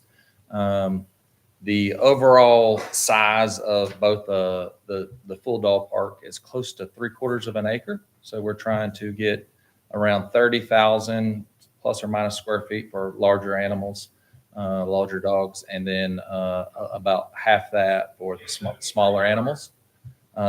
Some, you know, dog parks aren't rocket science by no means, but we put a lot of thought in just this concept to make sure it's properly draining, low maintenance, and safe and accessible. Because we want to make sure this thing is built right and built to last. So Luke mentioned we have some exterior lighting. Goal is not to shine it, you know, not to draw attention. Those would be all downlit lighting, but to have enough light so people will feel safe in the dusk hours, and definitely have schedules for those to come on and off at park hours, whatever you wanted to set those to. We have planned to have good under drainage and are proposing a high quality mulch base for the animals. Those seem to be probably the most user friendly for these and maintenance friendly for long-term maintenance. Currently, we just got some benches and some in the cost estimate. You'll see some just line items for some kind of playground type accessory for animals. Those are options for sure, but generally, I highly suggest just separating the animals and having shade structures for as you're there with your pet, you can sit down and relax and not be in the sun while they're running around having a good time. So I think you have my budget there all in, both with the new parking lot and these features were plus or minus in the $500,000 to $600,000 ballpark range. Some of me and Luke had talked, some of these things could be self-performed. These are also, I tend to want to be conservative and cover all in numbers for you at this stage, because this is the conceptual stage. As we, this design is not finished, but as design progresses, we'd hope to be able to bring that contingency down and be more accurate with those budgetary items. So kind of ends my presentation. Happy to answer any questions. Anthony, do you have any questions? I know you do. It's a lot of money. I know you do. It's a lot of money. I know that this is just the presentation of what it could be, but the mulch, there's a barricade under the mulch so you don't get mud in with the mulch, so it's much cleaner than what we had before, which I really appreciate. And this does have additional parking, so before. this is more for us, since there's a lot of these items that we can do in-house to get this cost way down, I hope. The lighting for sure with James' crew, I think we could definitely do room trenching and conduit for the pictures themselves. I think they're going to buy those. That's $96,000. The fencing is $74,000. That's the same as a ball field. I'm excited that we're getting to start moving forward on this project, but I think we have a long way to still go before anything happens. And we still don't know from FEMA. But more of a statement than a comment. Yeah. John, do you have anything? Just how big are these shade structures? I know, just the chatter that I've heard, is, folks were, and rightfully concerned about shade. I know we are sensitive to those questions, but is the long-term plan to have trees and? Yeah, I have I think I have a $30,000 line item for landscaping. Yeah. So trees, but obviously those take time. Sure. My vision, me and Luke talked about the benches and shade is, I envision that could be a piece of furniture you buy, a bench with shade already built on it, or is it he has benches in the parks department, and then we build some, 4x4 post temp shades. We do have benches recovered from the flood, and I think that if we repurpose those and put them out, we could then put some shade, a small shade umbrella structure behind that to cover when you're seated. So there's potential we could take out these two shade canopies. Mind if I take a second bite? Go for it. As a developer, we move full-grown trees all the time. Could that be an option as well? It gets, Because we gets just have to identify expensive. one of our trees to move, so it would be cost effective. But there are ways of moving full-grown trees with equipment. We just have to identify one of our other trees somewhere that we could move. That costs. Is there a tree spade? Yeah, it's a machine that comes like this and it comes down and goes. Yeah, it's a tree spade. And puts it right back down. Yeah, I've rented them several different towns, but I don't know anything about the west. Yeah, we've moved quite a few trees. Yeah. From different spots. A 3-story tree is about how big you can move. Yeah, which is a huge tree. Yeah. Yes. Joey, do you have any questions? Chuck? I just wanted to add, I mentioned to Luke earlier that the Parks and Rec application for funding from the TDA for $15,000, which would be matched by $15,000 from us, has received favorable recommendation and will be voted on tomorrow by the TDA. Okay. Good. Okay. And again, anyone want to call FEMA from the audience? Please feel free. All right, thank you, guys. Thank you. All right, we need a motion to accept the presentation. So moved. Got a motion by Julia? Second. Second, Anthony, all in favor, say aye. Aye. Opposed, so like the sign. We move on to item 6. We got a public hearing to consider a text amendment related to signage, chapter 4, 11, and 17. I'll ask for a motion to open the public hearing. I'll make a motion to open public hearing. Second. Second by Chuck, all in favor, say aye. Aye. Opposed, so like the sign. Okay, Alex. All right. Good evening, council. Before you tonight, we have a fairly large update to our signage ordinance.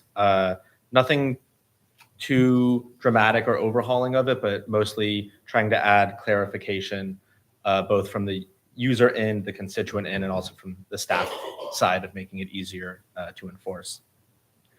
In prior meetings, staff has brought forward discussion of updates to the signage code related to the LDS signage chapter in need of clarification and updates. Additionally, there has been feedback from residents and board members regarding size allowances in the current code for neighborhood, commercial, and industrial signs. This update seeks to add definitions, clarification, and respond to feedback regarding the scale of signs within zoning district contexts. Some of the recommendations that staff is bringing forward is that the signage code definitions added under each sign type be added under each sign type within the ordinance itself. These definitions are already found within LDS Chapter 17, but are unevenly used within LDS Chapter 11. Adding all the definitions to the text within Chapter 11 will assist applicants and code enforcement with the signage regulations. Additionally, the use of the word et cetera has been removed in order to provide clearer interpretations. Clarification of how signs within murals are interpreted, which is LDS Section 11.3.1. The computation of signage area is proposed to affirm that only the portion of the mural which contains the sign itself, specifically the lettering and logo, will count towards the maximum allowed signage in a district. This codifies the precedent of how staff has already interpreted signs within murals in the past. A good example of this type of mural is the Waynesville Soda Jerks mural on the side of their building. We don't consider that entire mural part of their signage, only the portion of the mural that says Waynesville Soda Jerks and has their logo in it. The scale of signage in regional center and commercial industrial districts. The maximum allowed size for an attached sign currently is 15% of the wall face. Staff recommends a reduction to 10% of the wall face for buildings that are freestanding. This reduction in ratio would apply to new signage only, and LDS Section 11.10 maintenance and nonconformities would still apply to existing signs. As a reference to note that the proposed signage change for Walmart is currently only 1.5% of the total facade, and the sign on the side of the cookout building is exactly 15%. Clarification for portable signs would provide guidance for A-frame signs, which the business owners put out during the day. The dimensions were chosen to allow all current A-frame signs to remain as they are. Additional placement guidelines have been added in order to keep the public way clear and to not create obstructions on the sidewalk. Replacement of the term master development with multi-tenant shopping centers. The existing allowance for master development signs is 160 square feet with 25 feet tall, without defining what a master development is. The largest allowable signage, this is the largest allowable signage and is appropriate for large shopping center developments with multiple tenants, but is not really appropriate for developments such as apartment complexes, which could argue that they fall under a master development context. So we just want to change that wording to make it very clear what the purposes of those signs are. Guidelines for dimensions of neighborhood entrance signs. Currently, there are no dimensional standards for neighborhood signs, and they are subject to approval by the planning board without criteria from which to consider an application.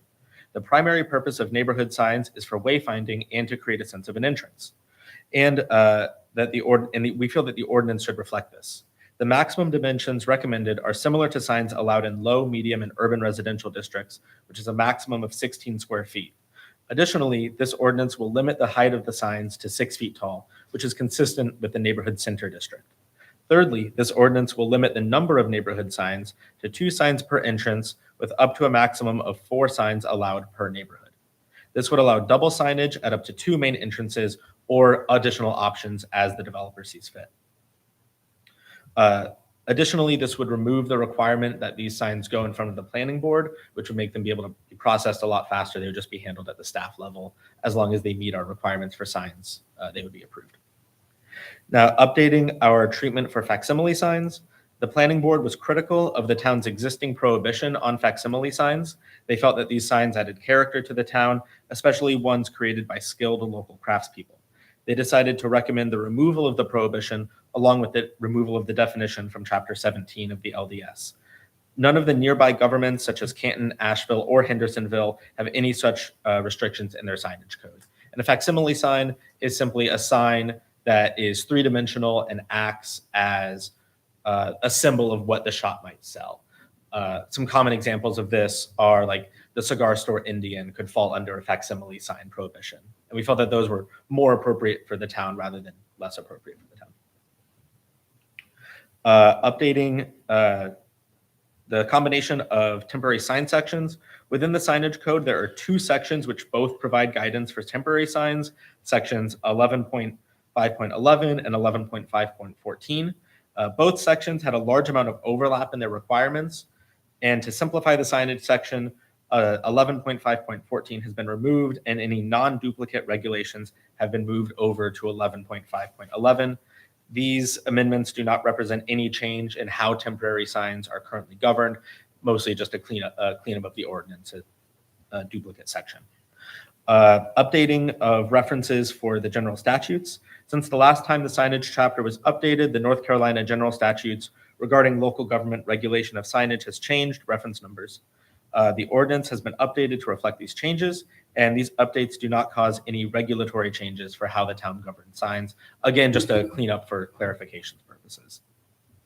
As for consistency with the 2035 Comprehensive Land Use Plan, signage contributes to the overall character of a commercial or residential area. Under Goal 1 of the 2035 Comprehensive Plan, the objectives of create walkable and attractive neighborhoods and residential centers and reinforce the unique character of Waynesville. Goal 5 speaks to creating opportunities for a sustainable economy with the objective to promote Waynesville's downtown districts, inns, restaurants, and reputation as the gateway to the Smokies. Staff submits that these updates to the signage code of the ordinance will support these objectives of the comprehensive plan. Attached is the draft ordinance for the proposed text amendment and also a consistency statement and the newspaper notices and the planning board report where they voted in favor of these changes. The recommended motions for tonight are a motion to find the draft ordinance for a text amendment consistent or inconsistent with the 2035 comprehensive plan, and a motion to recommend adoption of the text amendment as presented or as amended to the town council. Tonight, while looking through the preamble of this section, we did find one date correction that we need to change, which is the date of this council meeting, and I can get with Candace to change that date at your approval. So I'm just going to go through the text amendment and all of the changes that we have within there.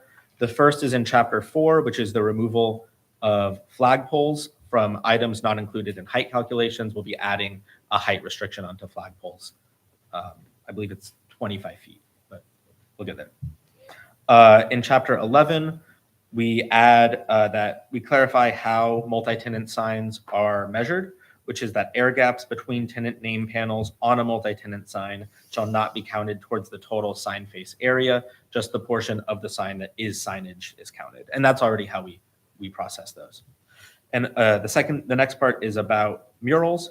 For signage that is integrated into a mural, only that portion of the mural which the administrator determines to be the advertising sign in accordance with the computational guidance above shall be counted towards the total sign face area. In section 11.5.1, government signs, we just remove the term et cetera and add or, just making it clearer. For 11.5.2 flags, we remove et cetera, and we add that they are allowed provided that the height of the flagpole does not exceed 25 feet in height.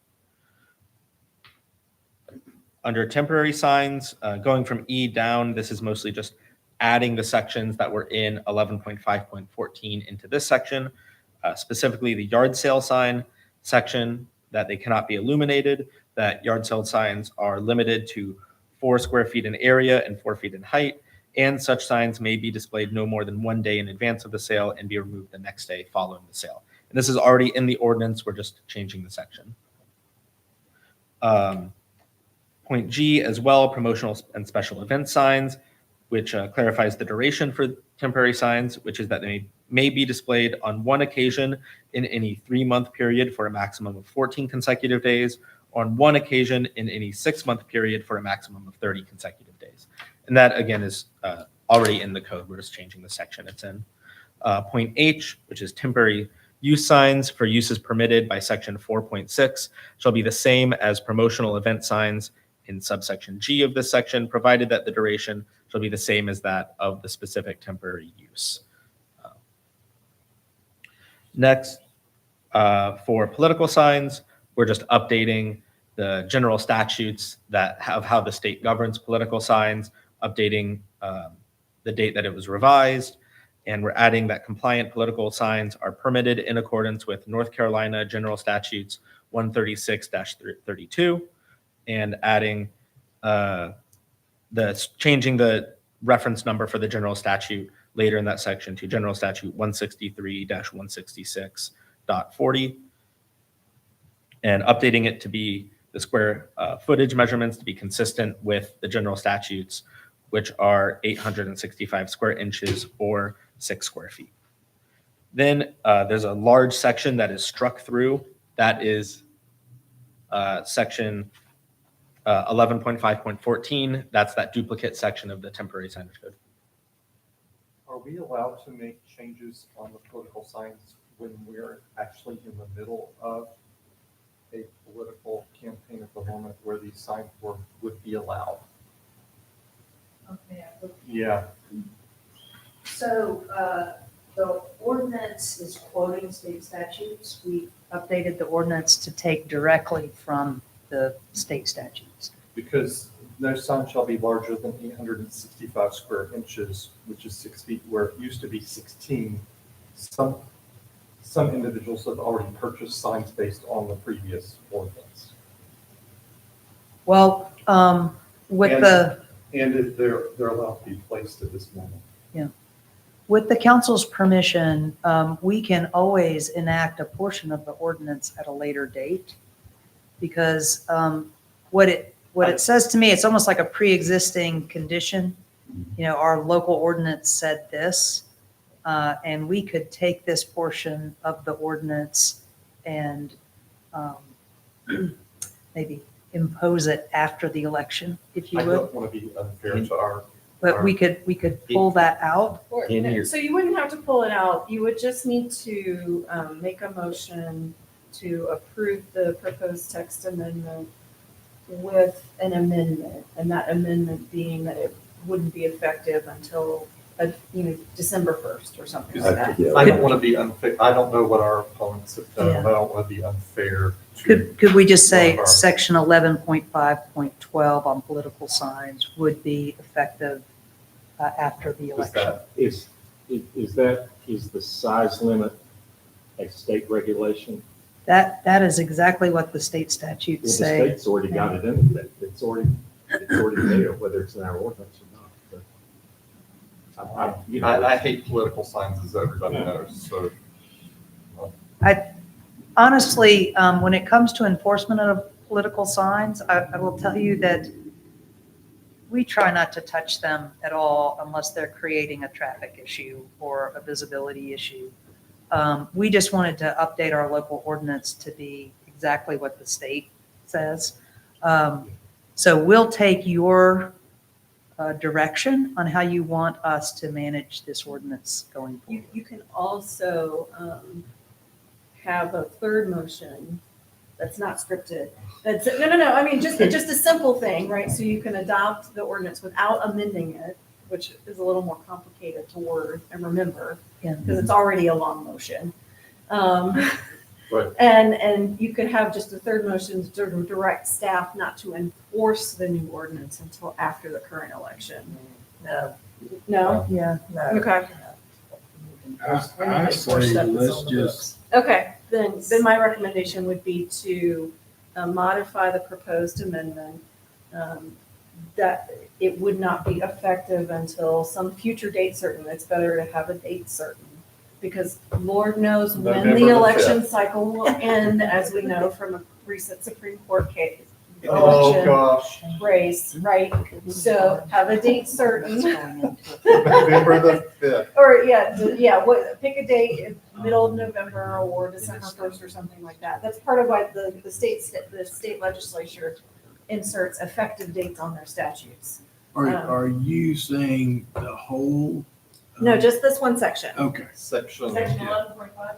yeah, Well, yeah. I'm totally good with that. so you could approve the ordinance with I'm the sorry to provision. complicate things. No, but I think it's a great fair point. to- You could approve the ordinance with the provision that section 11.5.12 regarding political signs go into effect November 5th. December. December 1st. I can see controversy if someone has already 2025. purchased those that doesn't sit on the board and they say. And we're- that gives the Understood. candidates time to get the non-compliant signs down after Understood. the election, because there is a certain period of time that they have. Before we make any motions, we still have to open it to the public. Oh, yeah, we still have to finish securing his Yeah. presentation. And plus, John may have a question for Alex. You got a question for Alex? Julia? No, sir. You're still reading through the I'm, rest. I'm sorry, there's more to go. He's not finished his presentation. He's not No, finished. oh, okay. I interrupted him to make that point. But I mean, if there's any questions so far, we can take it in pieces. I'd rather do it when I can. Sorry. That's fine. Thank you for your patience. Oh, yeah. Yeah. So after political signs, section 11.5.14 looks like we're removing a lot from the ordinance, but that's just that duplicate temporary sign section. And we're just consolidating that into 11.5.11, and nothing about that is changing regulation wise. Moving to 11.6.1, for regional center and commercial industrial, it's reducing the attached sign size maximum from 15% to 10% of the wall.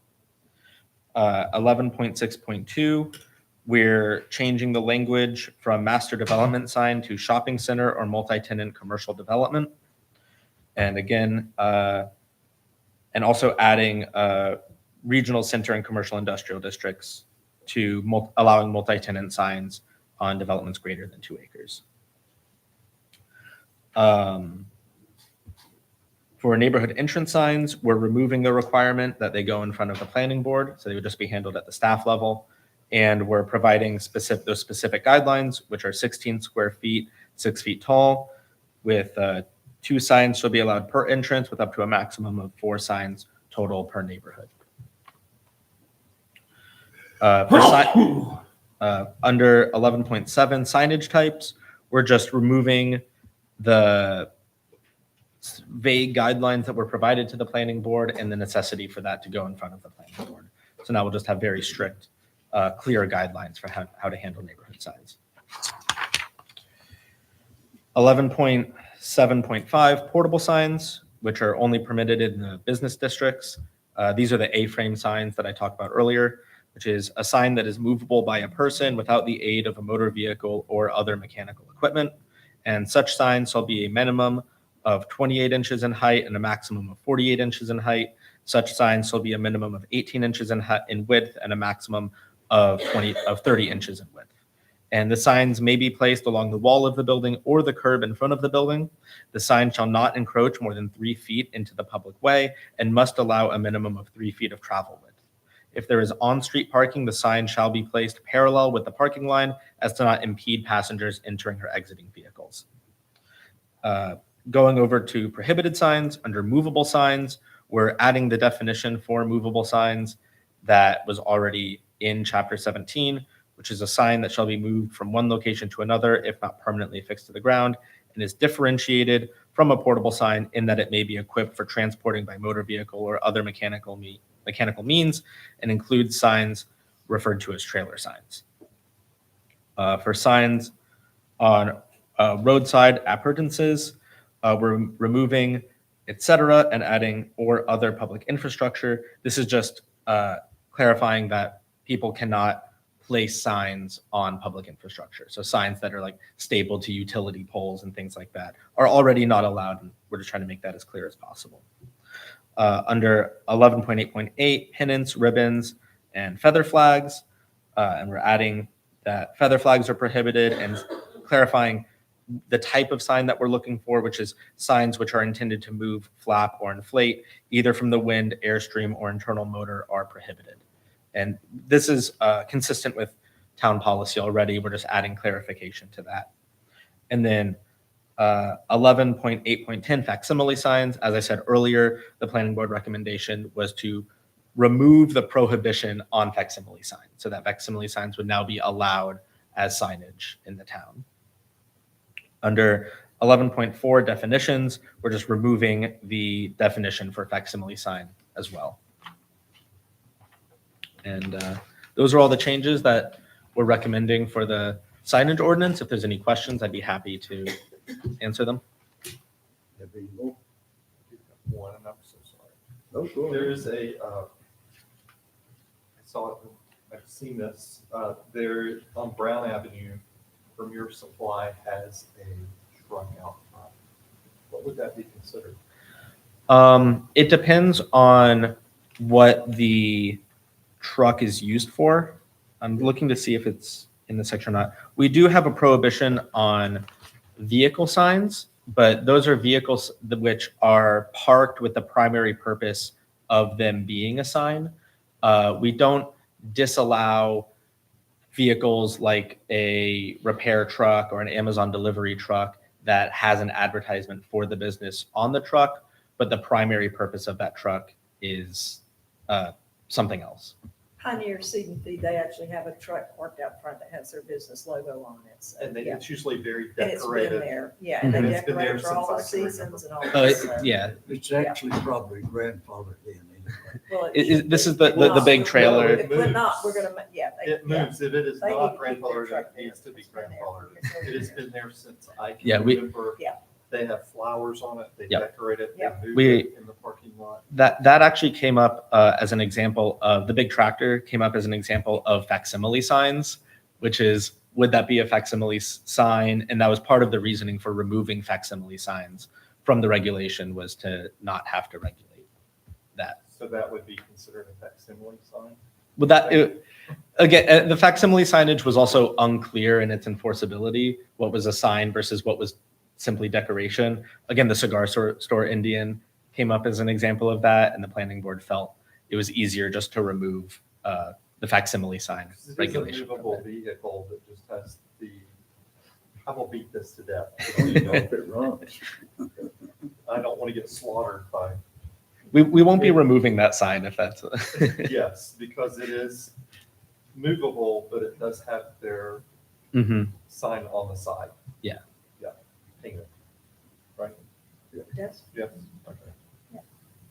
And we can joke about it, but it's not a joke. So I don't want it to be left up to any interpretation that truck, Right. that truck be moved or asked to be gotten rid of. No, So, I that mean, if we need to make an amendment or whatever, but that truck needs to stay. Yeah. So- That's another historical, Yeah. Haywood. I think we Not for are interpretation. unanimous. When we're all dead and gone, somebody's gonna go down there and say, you gotta move this truck, get the sign, you got a sign on it. Because they will dig us up. yeah. Yeah. Chuck, you have anything? No. Okay, is that it, guys? I'm good. All right, does anyone from the public would like to speak regarding this amendment to the sign ordinance? Where everybody go? Alex is the only one. Say something, the public- Alex. I move we close the public hearing. I got a motion to close the public hearing, second by Anthony, all in favor, say aye. Opposed, show like sign. All right, we got two motions in order here. We got it. Yeah, I'd like to make a motion to find the draft ordinance for text amendment consistent with the 2035 comprehensive plan in that, to give the, sorry. So sorry. All right. There's more to it, Mayor. You have to Oh, read the okay. full. Yes, pull this cheat sheet. I'm trying to pull up my cheat sheet. I moved it to get to that sign. Sorry.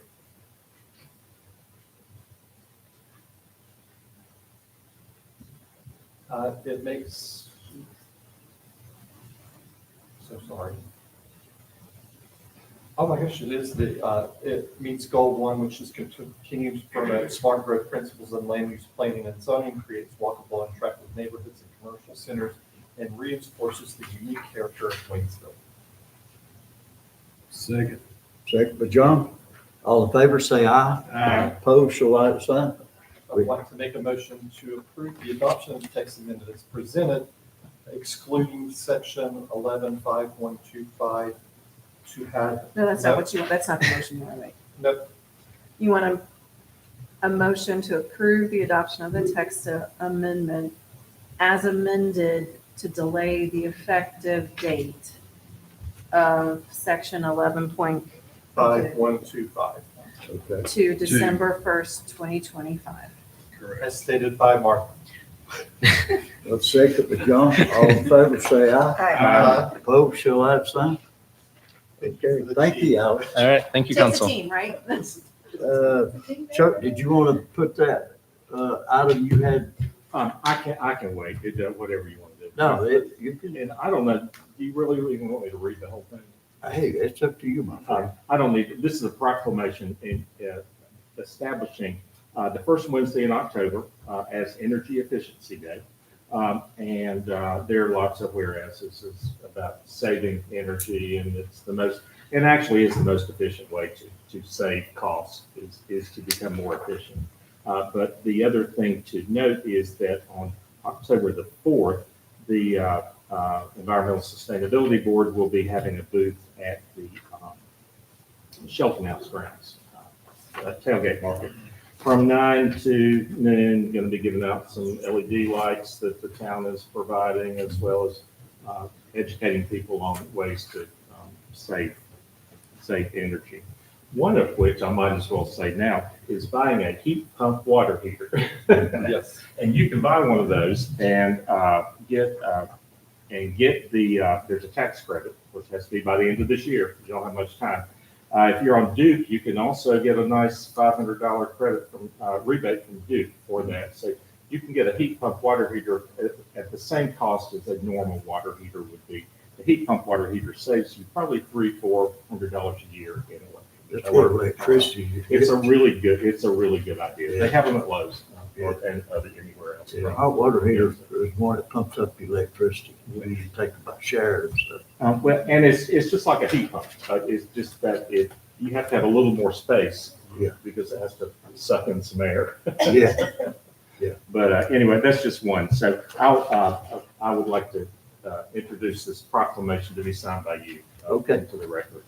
And I guess I need to make that in form of a motion. Okay, got a motion by Chuck, Second. second by Anthony. All in favor, say aye. Aye. Opposed, so outside. And you've got that on your desk, and I'm going to give Paul a copy. So All right. Did you have another item too? no, well, there are a couple more that Rob. I know Rob's got some.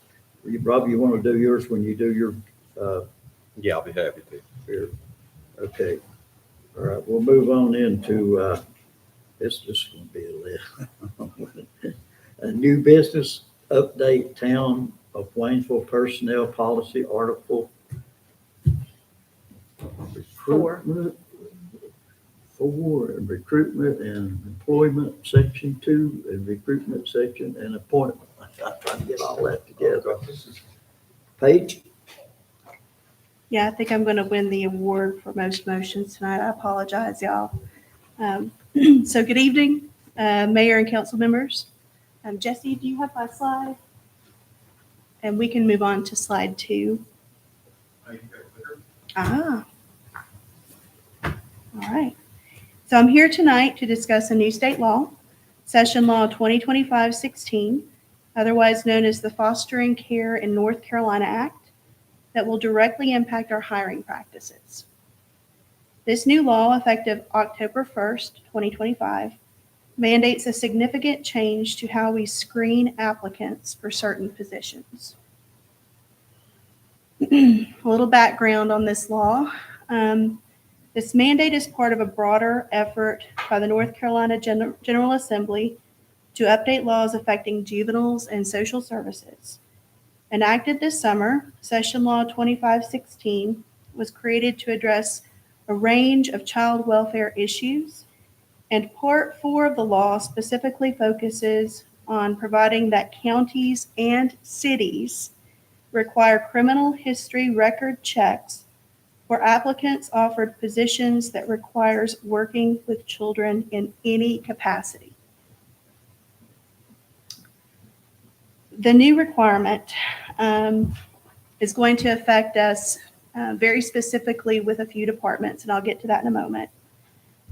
One key change this new state law makes to our recruiting program is that these applicants must now undergo a criminal history record check conducted by the North Carolina State Bureau of Investigation, or SBI. As you can see from the documents in your agenda packet, my staff and I have already gained approval for this process through the SBI, and we are poised for compliance beginning October 1st, 2025. This new requirement changes our existing hiring processes in a few essential ways. First, we must extend a conditional offer of employment, which must explicitly state that the final hiring decision is contingent upon the results of the SBI criminal history record check.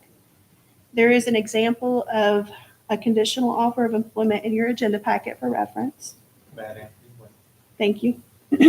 Once a conditional offer is accepted, the applicant will be responsible for completing and submitting the required forms and undergoing electronic fingerprinting at a law enforcement agency.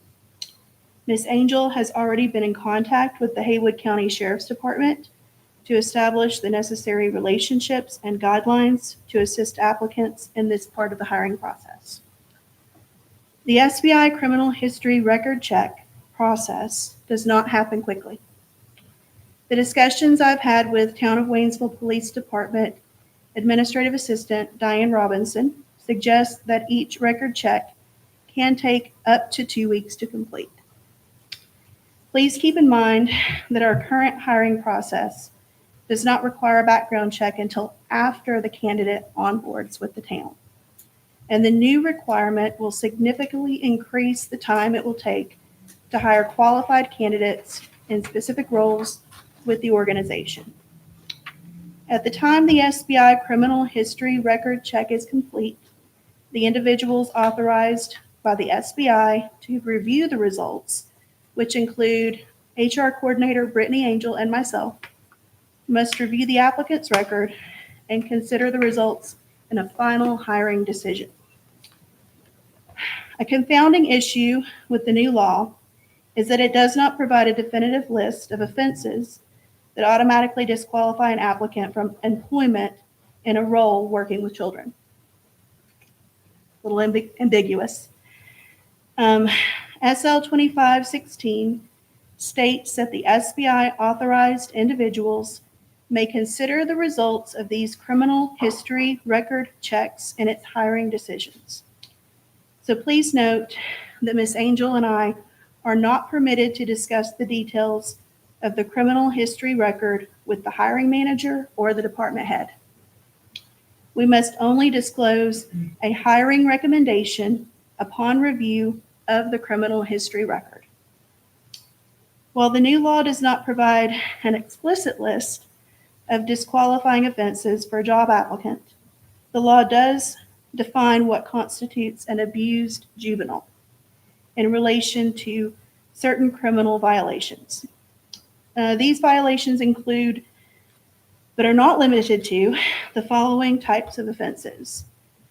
First and second degree forcible rape and statutory rape, first and second degree forcible sex offenses and statutory sexual offenses, sexual activity with a student, sexually violent offenses, incest, preparation of obscene photographs or motion pictures of a juvenile, employing or permitting a juvenile to assist in a violation of obscenity laws, dissemination of obscene or harmful material to a juvenile, first and second degree sexual exploitation of a juvenile, promoting the prostitution of a juvenile, and taking indecent liberties with a juvenile.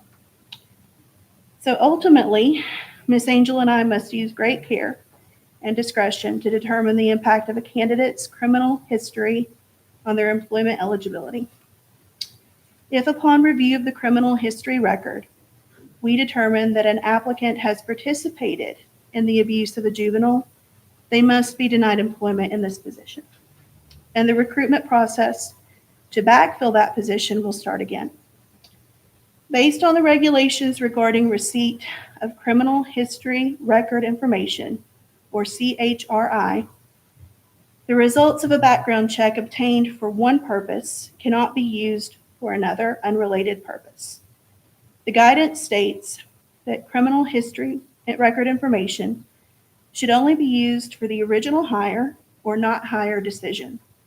It also specifies that the information can change or be updated at any time and therefore should not be held for any other use.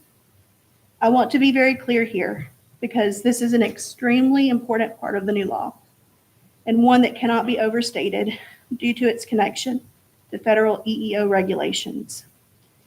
The results of an SBI criminal history record check conducted for a role working with children, such as a child care aide or a summer camp counselor, cannot be used to disqualify an applicant from a different role. Roles such as maintenance technician, code enforcement, or any other role that does not involve working with children.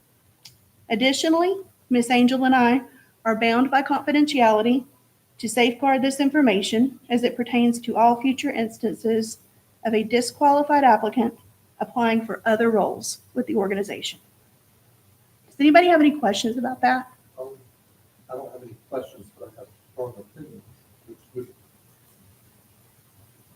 That puts you in a very precarious position that I Thank you for acknowledging do that. not appreciate. Thank you for acknowledging that. So, and just to remind the board, this board adopted a policy that individuals with felony convictions are disqualified from employment with the town of Waynesville. Almost everything that Paige just listed is a felony. And so these individuals are already disqualified per our town personnel manual from serving as town employees in any capacity. Of course, they could then, as she's saying, they could then reapply, but then they would, if they were not qualified, if they were the best qualified candidate and then hired, the post-employment From criminal what I background understand check from that, would. they can't run the background check again and use it for But that we purpose. run a post-employment background check. But would that then- post-employment background check doesn't always go back as far as an SBI criminal background check. So there is a possibility where they could see something in one, they'd be disqualified, then they apply again, and they would have knowledge that they should be, but then they don't have proof from the other check that they are. Yeah, so yeah, it could create a precarious situation. But, Yeah. Thank y'all for acknowledging that. Yeah. If my staff and I determine that the results of a candidate's criminal history do not disqualify them from employment in a role working with children, they will then be approved for pre-employment drug testing and physical examination, which can take 2 to 5 days on average. The departments that this new mandate will impact the most are our Parks and Recreation and our Fire Department. After a thorough review of all job descriptions within the organization, the Human Resources Department has concluded that employees within these departments will be the most likely to work directly with children in their daily duties for the town. As I'm sure you have already inferred, our police department currently requires SBI criminal history record checks for all applicants to the Waynesville Police Department. Therefore, the new law does not impact or change the hiring processes for this department. So let's talk about some potential consequences to this new law. While the importance of protecting children in our community is paramount, I don't think anybody here disagrees with that. And policies like the new state law are needed to uphold this value. Every policy has winners and losers.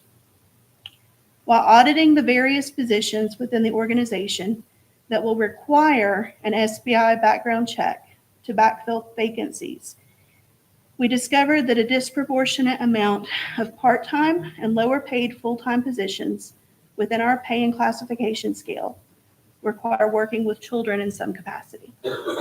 What this means is that the applicants who are in most need of income will be forced to wait much longer to begin working for the town versus taking a position with another employer.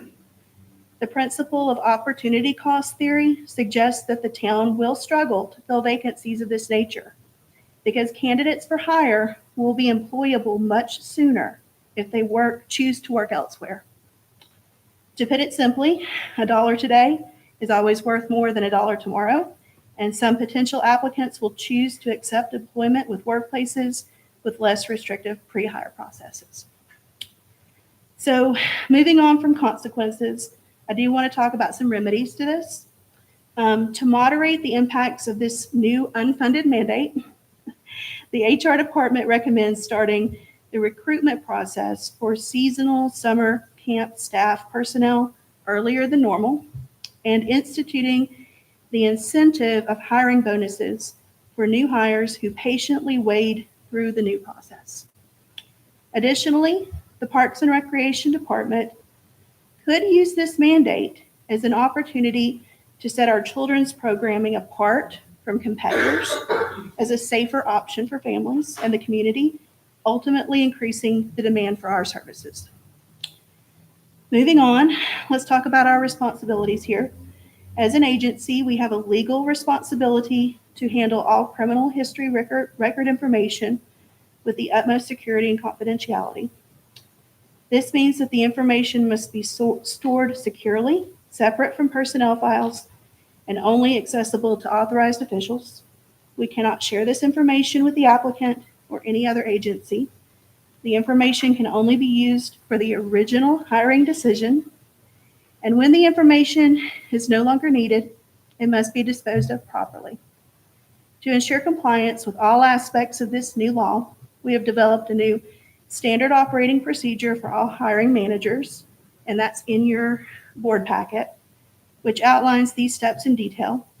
We will also be providing training to all relevant staff to ensure a smooth transition. I'm confident that with these new procedures in place, we will be able to fully comply with this new law while continuing to make the best hiring decisions for our town. And before you all make motions, I'm happy to answer any questions that you have. Thank you. Sorry. So it says for the original, if an employee switches positions, do you have to do it all over again? The law is unclear. This is a new state.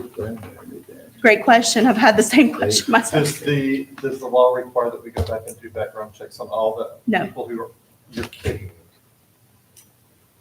John? I'm assuming that you have identified specific positions Yes, sir. within. We've audited all of our roles and responsibilities. And I'm not saying that the list that we have in place today won't change, but I do think we have a very good handle on that.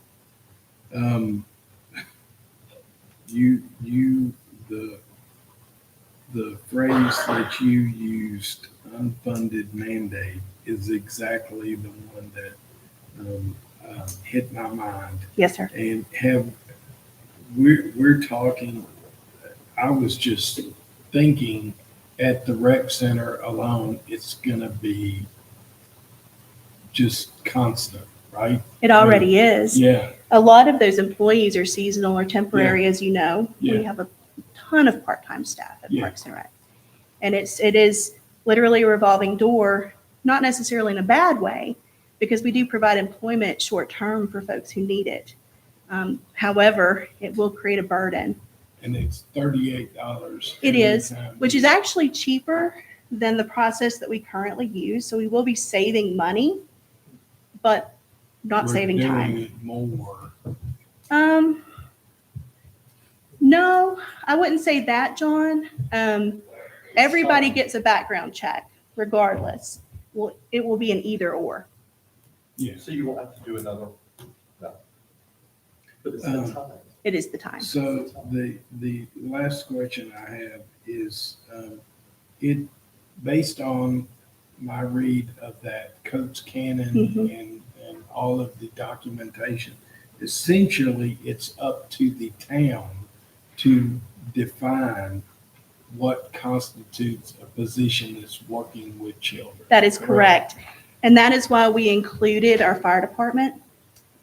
It's not because our fire department works with children every single day, but if you think about the calls that they answer, it's very possible that they're going to be having to help a juvenile in distress, a very vulnerable child, possibly. Or they come do it, they do it all the time, come do tours of the fire department. Sure. They do car seat checks. They're very involved and embedded in the community, and we want children to trust them, right? Wow. I do not envy you. I've not met anybody who does. I'm just I kidding. fully understand this and, you know, but Lord, Well, I appreciate y'all giving me the time to explain it. Yeah. I think it's really important that we understand moving forward what this could do for our hiring processes. And if it saves a child from that situation, then it's worth it every time. When we were talking about it in the leadership meeting this morning, Assistant Chief Schick and I were discussing it a little bit, and I explained that I believe that the spirit of this law is to not give folks who would harm children proximity, right? And I agree with that. I appreciate it. I don't think there's a single person in this room who doesn't agree that our children need to be protected. So we'll do it. Okay. Julia, you have anything? No, sir. Excellent work. Thank Chuck, you. You have a question? No questions. Ready to make a motion if you're ready. Oh, you got any debate? I move that we approve the implementation of the new criminal history record check requirements as mandated by Session Law 2025-16, effective October 1st, 2025, and including the following actions, which 1 through 5, which are set forth in our agenda. Good. Got a motion? Second. Second with Julia. All in favor, say aye. Aye. Opposed, show like the sign. Thank you all. Good luck, Frank. Paige, before you move on, and I'm sorry to step in, has there been any guidance about what kind of criminal violations would constitute, like, School of Government hasn't issued any guidance? Within the statute, and I've read those, Mhm. and I can share those. with Well, you. those are but those are the easy ones, right? Correct. There's other Those are the things that ones I would that- consider. Those are the ones that'll jump out at me. The one that wasn't on the list that I really feel should have been was domestic violence. Right. Absolutely, and sexual battery is one of those amorphous things that prosecutors use to plea down more serious crimes. Right. I will say this, if you all have suggestions It's at your discretion, right? about, correct, if you have suggestions about the type of pernicious behavior I have thoughts. that you all Yeah. do not want us to offer employment to someone who has that in their background, please send me that list. Maybe we can do Julia that and for I some both elected have. officials as well. Oh, that would I'll leave that to preclude y'all. that would preclude some individuals. Thank y'all. Thank you, Paige. I know you and I talked about that last week. It'll be hard on you, I'm sure. Yeah. We covered that. All right, we're moving on to item 8, reassignment of Jan Grossman and Jesse Stone, appointment of Jan Grossman as a regular member and Jesse Stone as an alternate member of the zoning board of adjustment. Actually, you had a question on that, didn't you? I did, but it's been answered. I had some trepidation about switching without Jesse Stone, but it was Jesse Stone's idea that we could do this, correct? Good evening. So, yes, we had 2 members departing, 2 members assigned in their place. By the policy, they're assigned to serve on the place of the members they replaced. Both departing members were regulars. Attached to this agenda item is the roster showing them as regulars. Jesse Stone expressed desire to be an alternate member because quasi-judicial board is a very technical board, and it's a 5-member board, and the alternates do not sit unless there is a missing spot for that day for the regular. But the alternates can observe the procedures and learn. And because it's such a technical board and appeals go directly to Superior Court, it's important to learn and to see how things are going. And if there is a missing spot that day, the alternates then take the spot. So Jessie expressed her idea to be an alternate. In fact, she said, I was under the assumption I was an alternate. And at the same time, we have another ZBA member, Jen Grossman, who strongly would like to be a regular member. Jen served in our planning board between 22 and 25. He finished the term, and then in March, he was appointed to the Zoning Board of Adjustment, and he expressed the desire to be an alternate. So with that, we bring to you a consideration for possible reassignment of Jen Grossman as a regular member, and Jesse Stone as an alternate member. And this is a suggested motion. Can I ask Yeah, one more question. question? Yes, sir.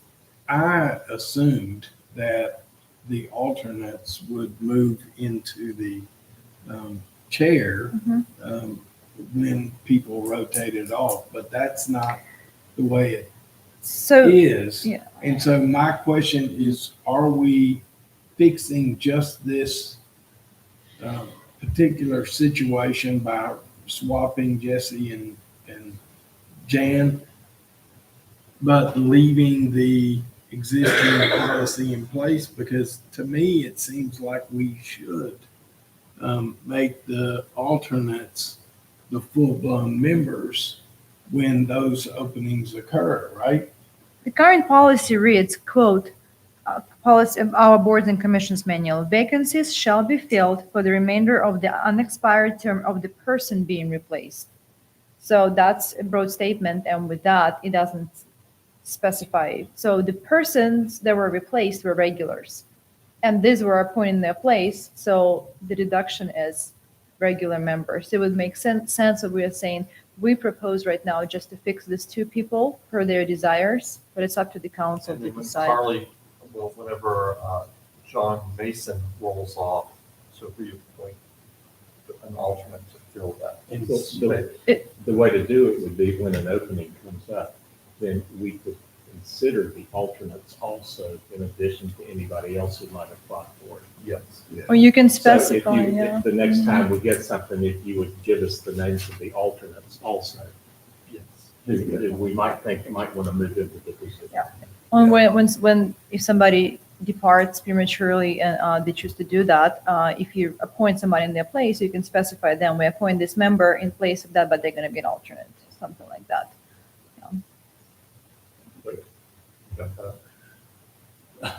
When you say consider alternates, in order for them to voice that they would like to then move up into the full-time position, because for example, Jesse did not want to.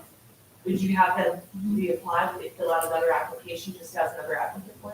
If that were interviewing? I mean, or- aren't we making this more complicated than it Yeah. is? Mhm. It should be if that, I mean, you said it yourself that this is a technical board and it takes some experience. And so isn't an alternate seat the place to do that?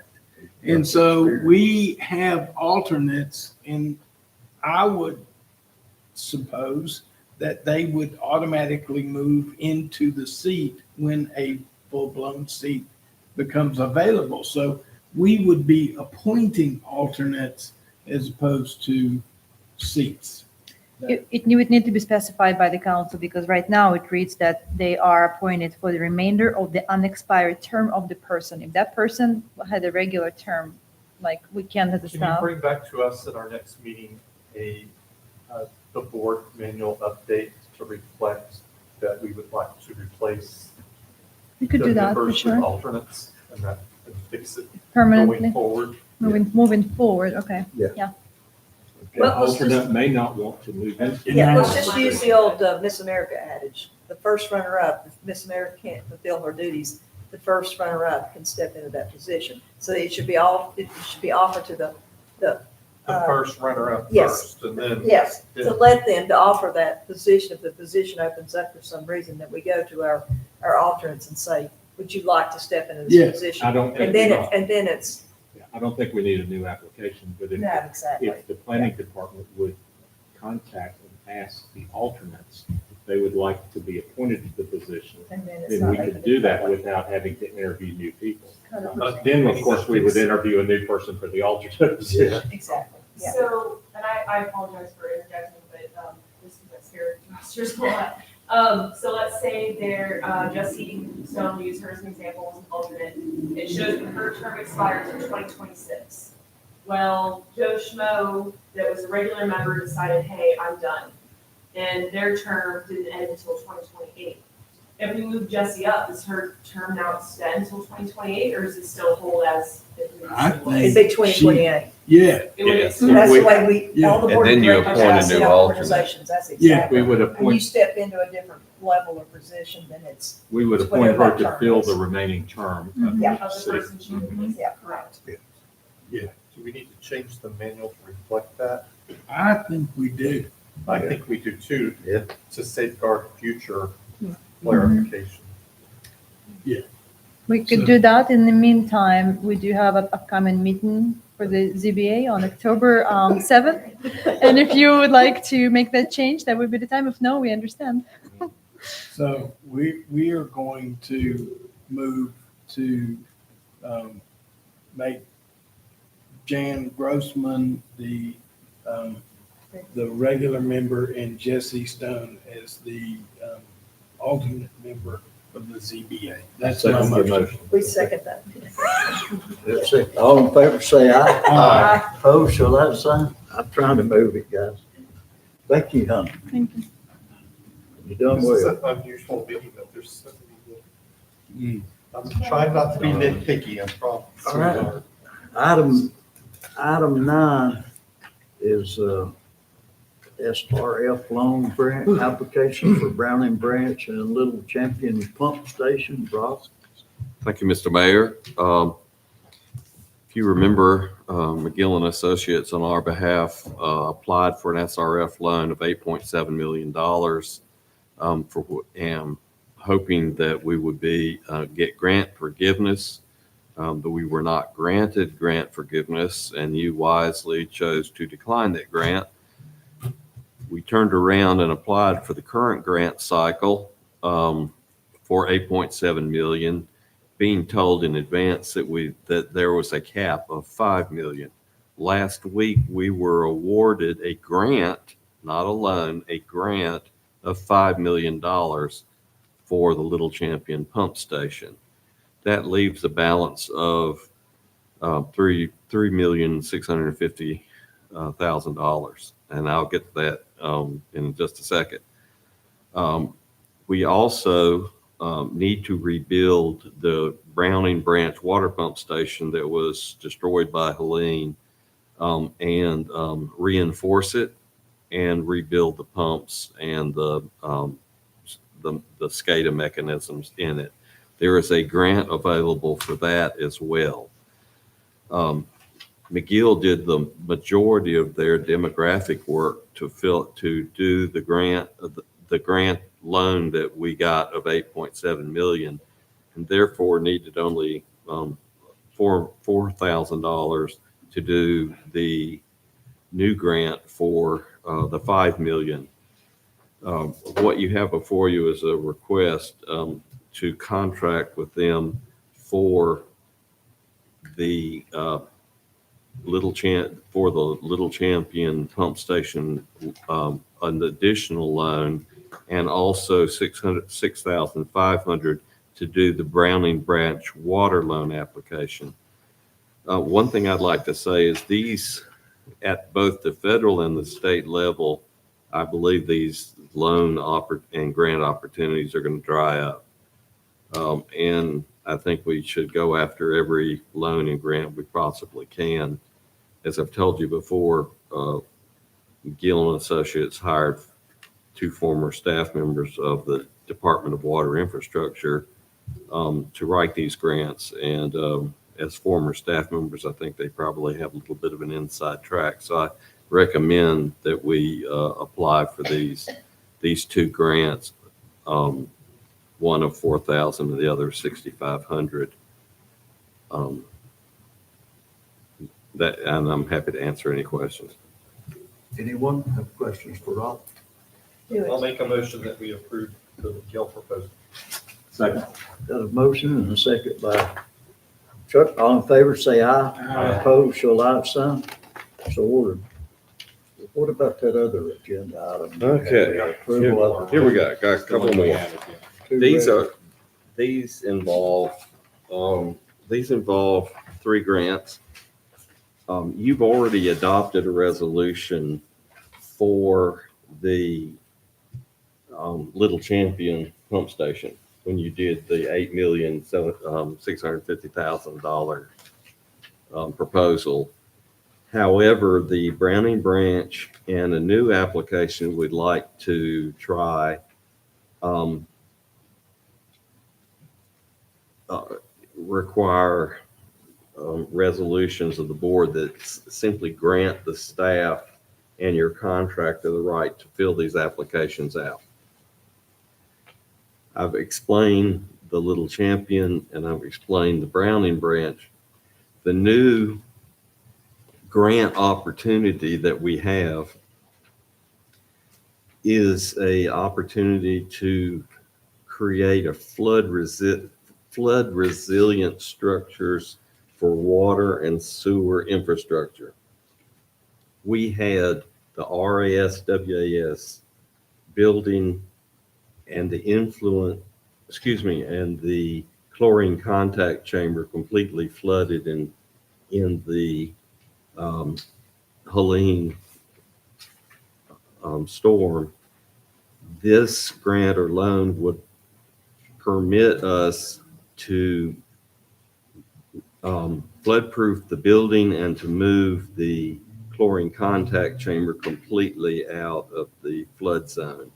Again, this is a new grant that's been rolled out on fairly short order.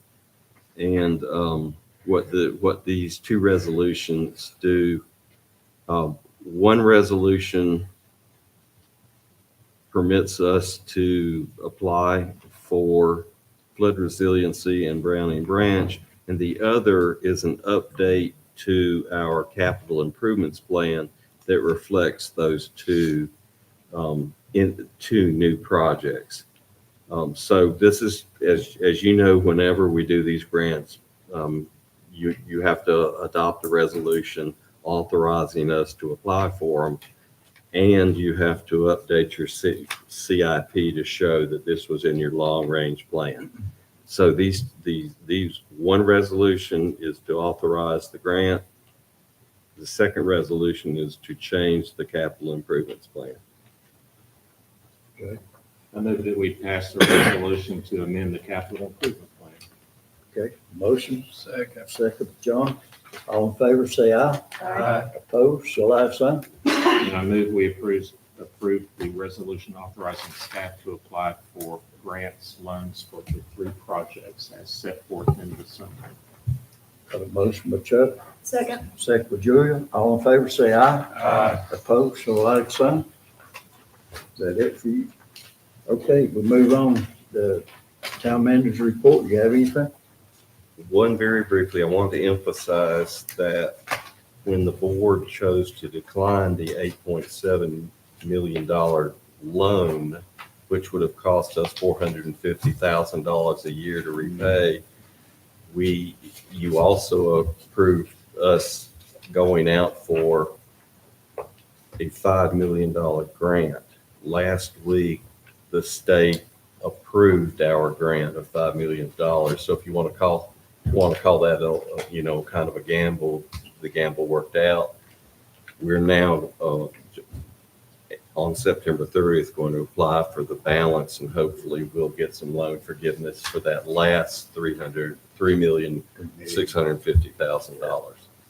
But you saved the sewer customers a tremendous amount of money when you chose to decline the loan and went out for a straight out grant.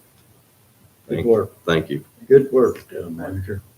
Y'all the ones that took the chance. I would like to, and I did thank the governor in person for that. Oh, you should. Okay. And there's still some money available through the Department of Commerce, the rural infrastructure funds. Rob's looking into that too, I know. The webinar tomorrow at 10. And grow and seed. Yep. Y'all keep, as y'all hear things coming in on your email, please remind me, because there are just a ton of webinars and grants that are floating around. With all different deadlines. All different deadlines, all different departments. But they'll dry up as soon as Helene, Usually becomes. things start up. Probably Right after after September the 365. 27th, you're probably Yes. gonna start seeing them disappear. Yes. Yeah. Town So- attorney? Nothing for the board tonight. Okay. All right, we'll move on to communication from the mayor and council. I would like to personally thank Kansas and Jesse for the hard work. I actually seen them in action at the Shelves on Fire on September the 18th.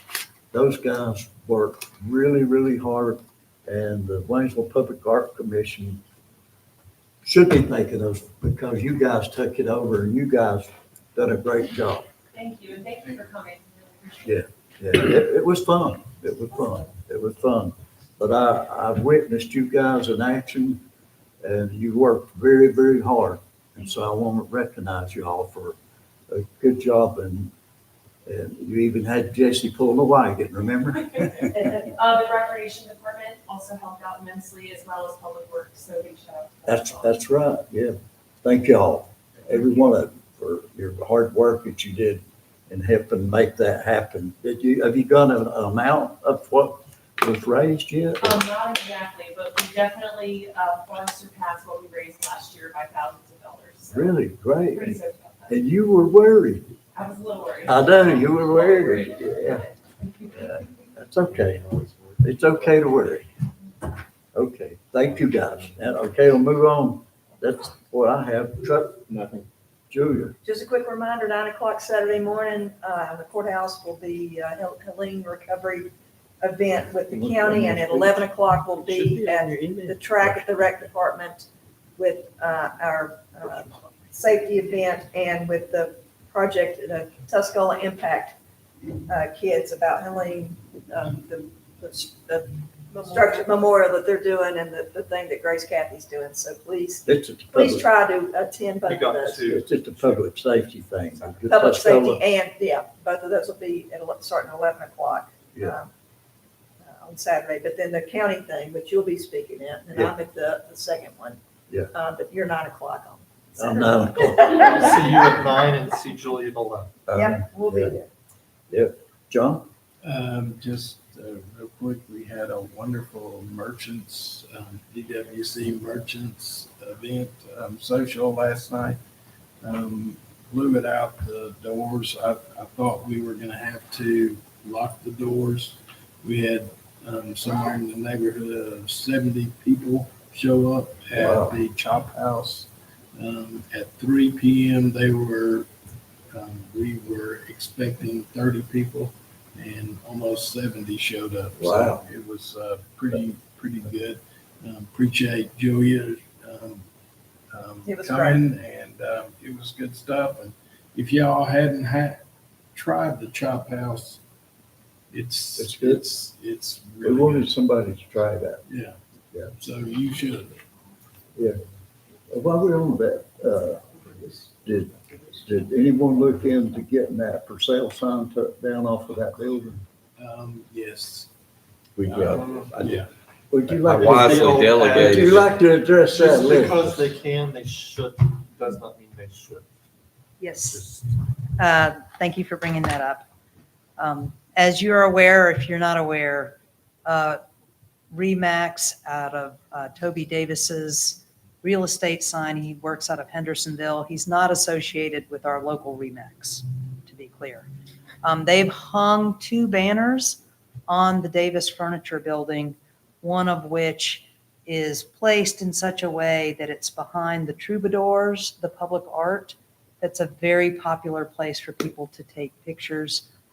Here it is the height of tourist season, and so many members of the Downtown Waynesville Association and the business community have expressed concerns. We have reached out to Mr. Davis. We have reached out to the property owner themselves. We also reached out to Ron Breeze at Remax to see if he could pull any weight. The story is this: that building is for sale, and the bank has asked them to put these banners out. Now, generally, we don't regulate the content of temporary signs, and as you just heard in the ordinance, generally with real estate signs, we permit them. However, in this particular case, there is a provision in the sign ordinance that says you're not allowed to hang banners in a National Register district. Wow. Good. So for Main Street, technically, these banners should not be allowed. That's about it. Yeah, we have in fact hung other banners on Main Street for special events or temporary uses. So really, we would seek your direction on how hard do you want us to push on pulling this, asking them or requiring them to take this banner down. They indicate that they've been asked to do that by their bank. And Elizabeth, they're you trying and to- I talked yesterday, and you said you actually reached out to Mr. Davis, the real estate. I you did. ever hear back from him? I did. He indicated that they would not like to move it. In other words, they won't voluntarily move it. Perhaps we should call it MCC. And who is the bank? Do we know? We, Just curious. we don't, Well, We we can can look it up. Find out who's got a deed of trust on the property. Whether that is still So- the lender that holds the note is a different question. well, We're not asking them to move both banners, just one of the banners.